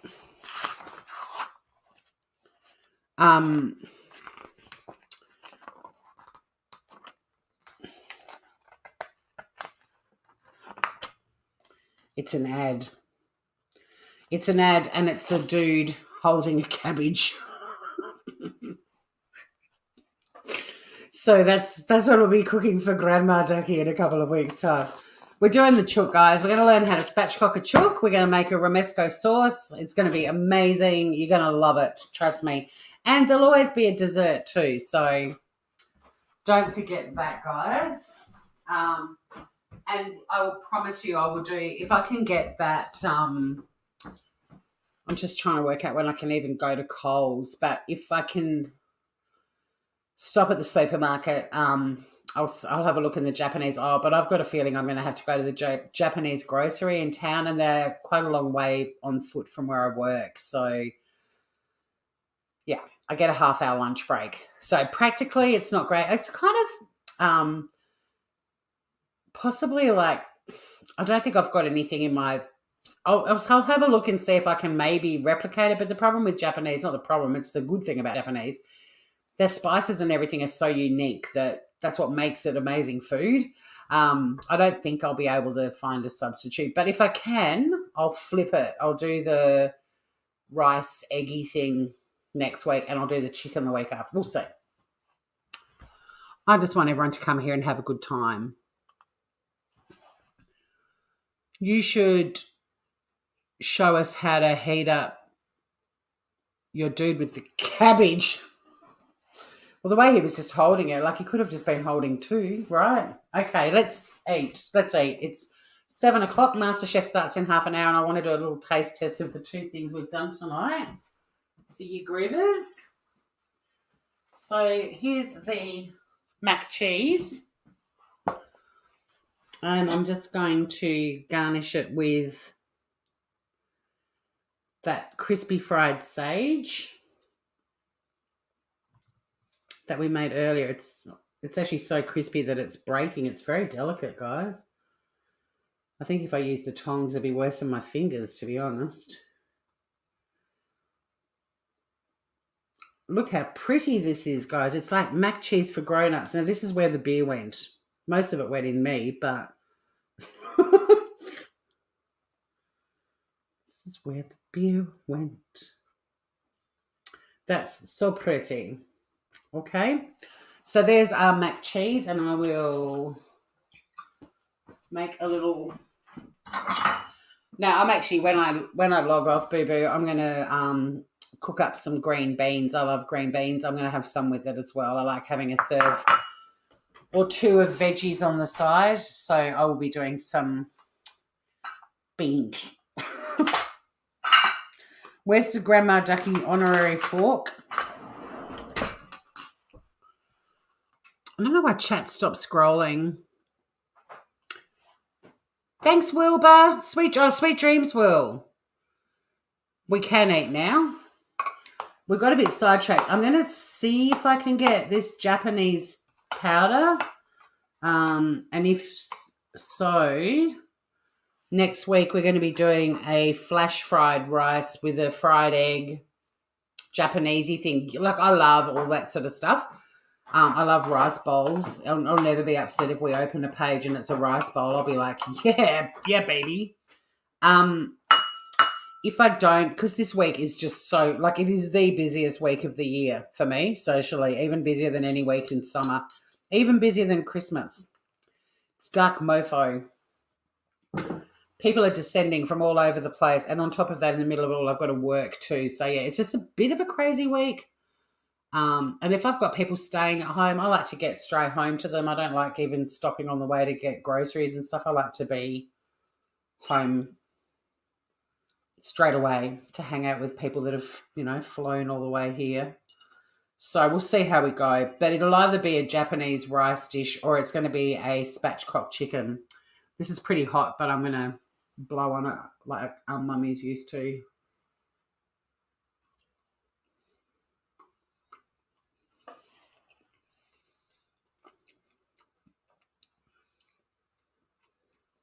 Ducky's, oh yeah, the ducky fork.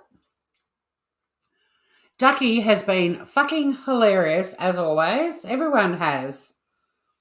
Everyone has been super funny.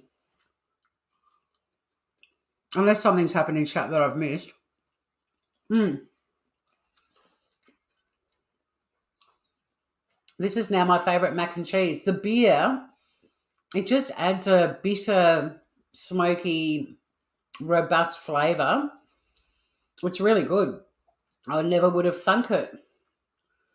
It's totally changed. I mean, the beef stock would have a similar effect, and I've never put beef stock in a mac cheese either. It's just made it really robust, but it's that beautiful, hot, hearty, wintry. Oh, sorry, wrong camera.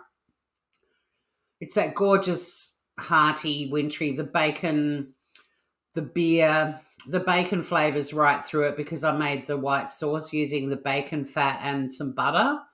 It's really, like, it's a gorgeous mac and cheese. Seriously, it's beautiful.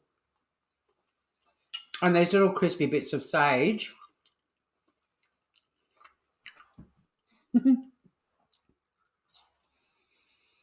They almost melt in your mouth, but they add that really beautiful, wintry, warm sage flavour. Guys, I'm totally digging it.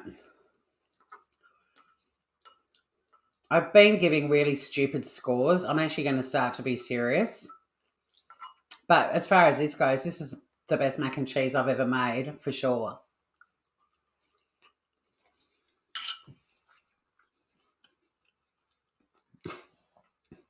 Oh, I'm just going to pop the lid on too.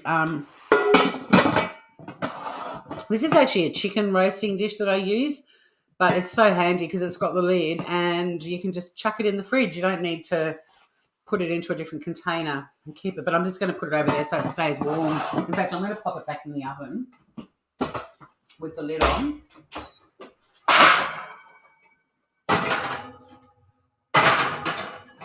Because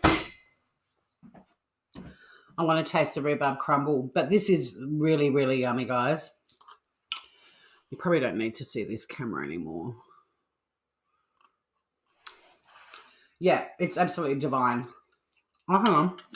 We've got to do the crumble.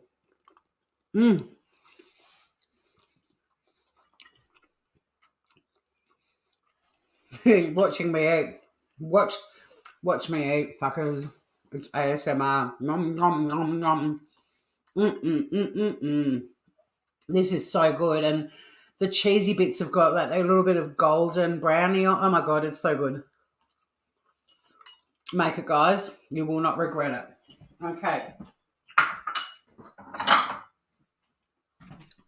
But, yeah, as far as mac cheese goes, that is the best one I've ever made. I'm giving that 10 out of 10. I will never make a different mac cheese. That is the perfect mac and cheese. What am I doing? Rhubarb crumble.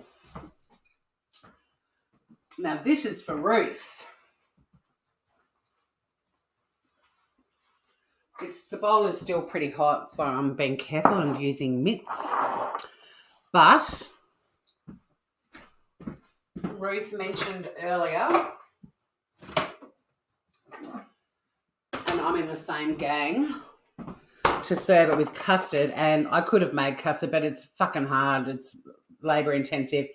I'll eat this without needing to make a batch. But I found a thing of double thick custard, and this brand, Paul's, they make they sell like yogurt, Greek yogurt and dips and things. So it should be really good. I looked for a gourmet one, but I was at a family supermarket, so they didn't have like super fancy, but I thought double thick sounded pretty nice.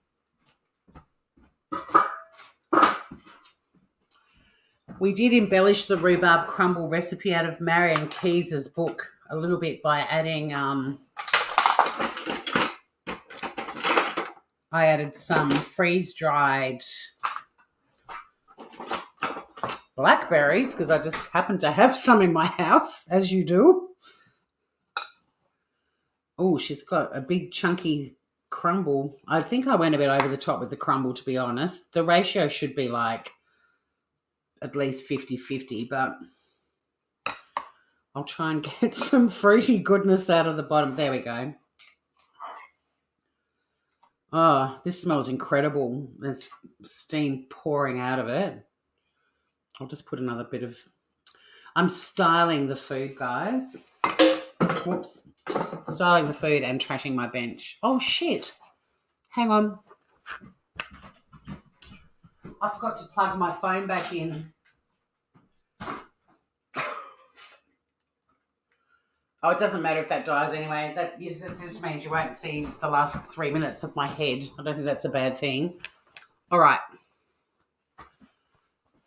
It smells so good. It's like I'm going to eat something. I am. But yeah, look at that, guys. Can you see the colour in it? And it's not, there is liquid in there, but it's not like crazy runny. Oh my God, it's delicious. Little bit of custard on top. No, she's going to eat something else in front of us. Oh, yes, she is. And lashings of, oh, this custard is super thick. Yum. Oh, yes. Oh, yes. That's probably a bit more than a taster bowl.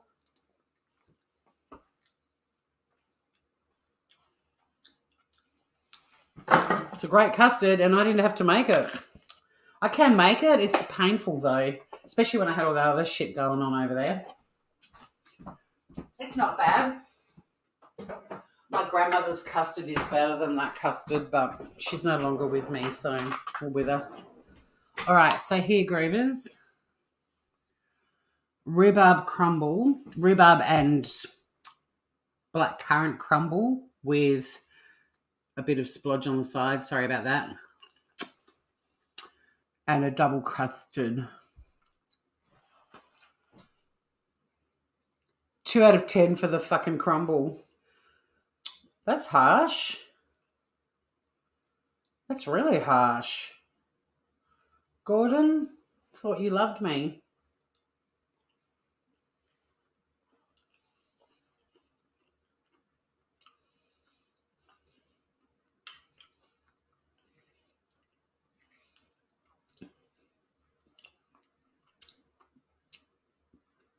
It's reminding me of my mum and my grandma's.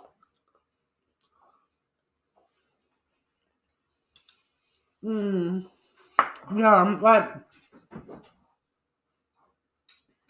I mean, not only did the bowl take me back to grandma land, but it's very sweet, but not unbearably sweet. The rhubarb, when my mum made it, the rhubarb was quite watery. This is quite jammy in a good way. Like it's a thicker, denser. And like the rhubarb's still holding its shape. Like you can still see that it's fruit. It's not just this sort of red blob.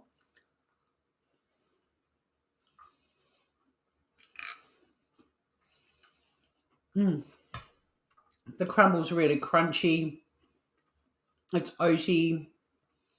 It's not too sweet. Like it's a good little match. I'd probably even, to be honest with you, I'd be happy to serve this with like a Greek yogurt or a plain yogurt, like an unsweetened yogurt, just to do a bit of an acidic offset.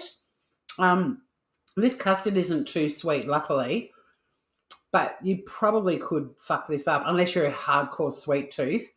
I probably wouldn't have a problem even doing a little blend of cream and Greek yogurt together, just to put a bit of acidity in there too, but it's really, really yummy. It's fucking amazing. Marian Keyes, she writes great books, but she's nailed it with the Rhubarb Crumble. It's really, I mean, look at the colour, guys. It's like a red velvet pudding.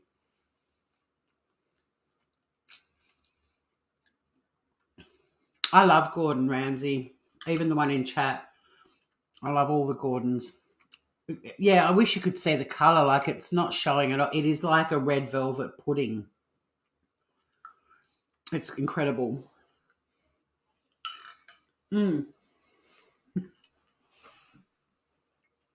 That's going straight into my book as a rhubarb crumble. I won't even bother trying a different one. If I ever have a hankering, if one of my workmates brings more rhubarb into work.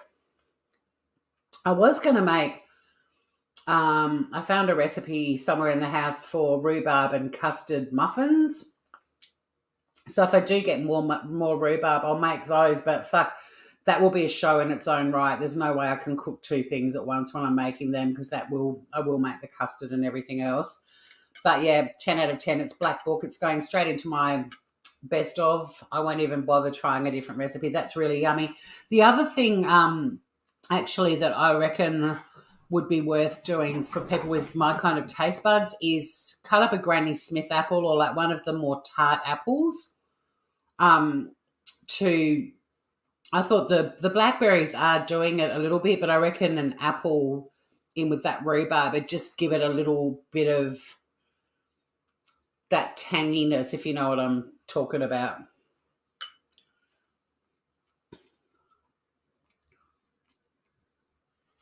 Your mum used to make apple and rhubarb. So, yeah, her recipe was pure rhubarb. I did add the freeze-dried blackberries that it... Did you hear that? Sunny's got the zoomies. She just skidded along the floor. She does like the Tom Cruise risky business sideways slide. She's got the zoomies. So I basically, now what I do is eat dinner properly and watch MasterChef while I'm cleaning up the kitchen and chase her as she comes flying past. So, yeah, I'd probably put this in my Black Book, but I'd add an apple. So I think it was 900 grams of rhubarb. I'd probably do like the 600, which is what I had, or was it 700? Whatever it was, 600, and maybe chop up a couple of apples just to offset it a bit. But it's not sickly or anything like that. It's really good. It's just almost too sweet for me.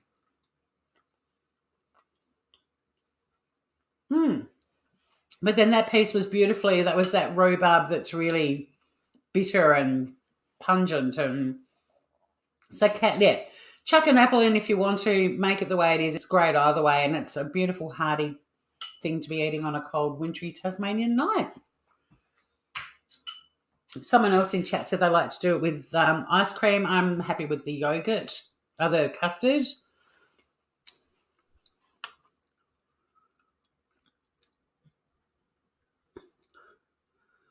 Oh my God, what's has Ruth, she meant to be at a doctor's appointment.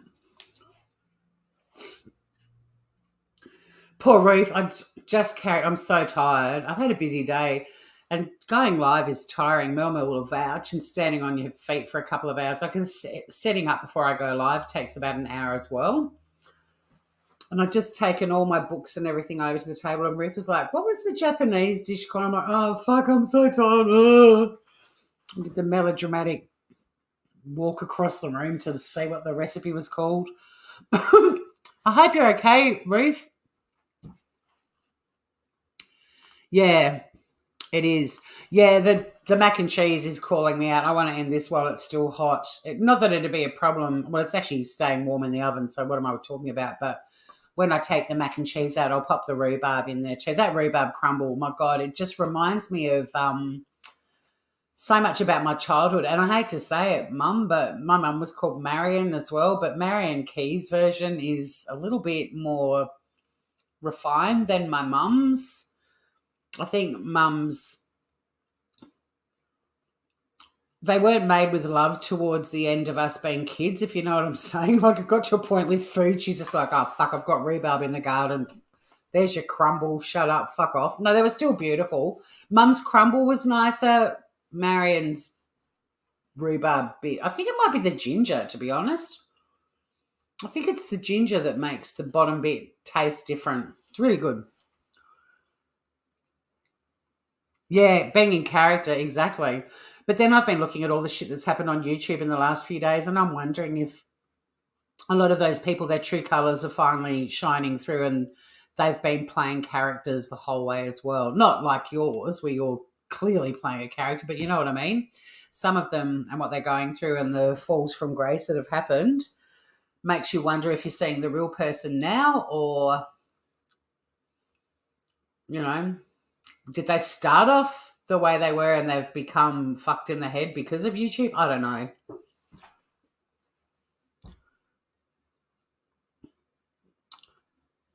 Your nan was a master chef, but at the end no one wanted to eat her stuff.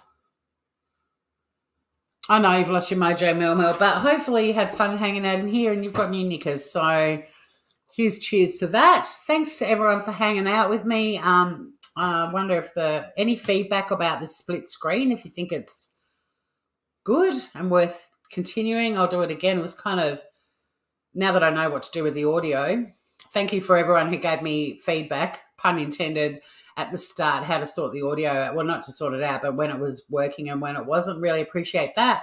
Another thing we learned today is page 2 is a pointless page in a cookbook because it's usually we're not even at the contents, let alone the recipes. Bless you, Will. And next week it'll either be Japanese rice or a roast chicken, spatchcocked with a romesco sauce. Until next time, though, take care, everybody, and stay groovy. Thanks for hanging out with me, and see you all again very, very soon. Have a great week, everyone, and happy birthday to the Queen.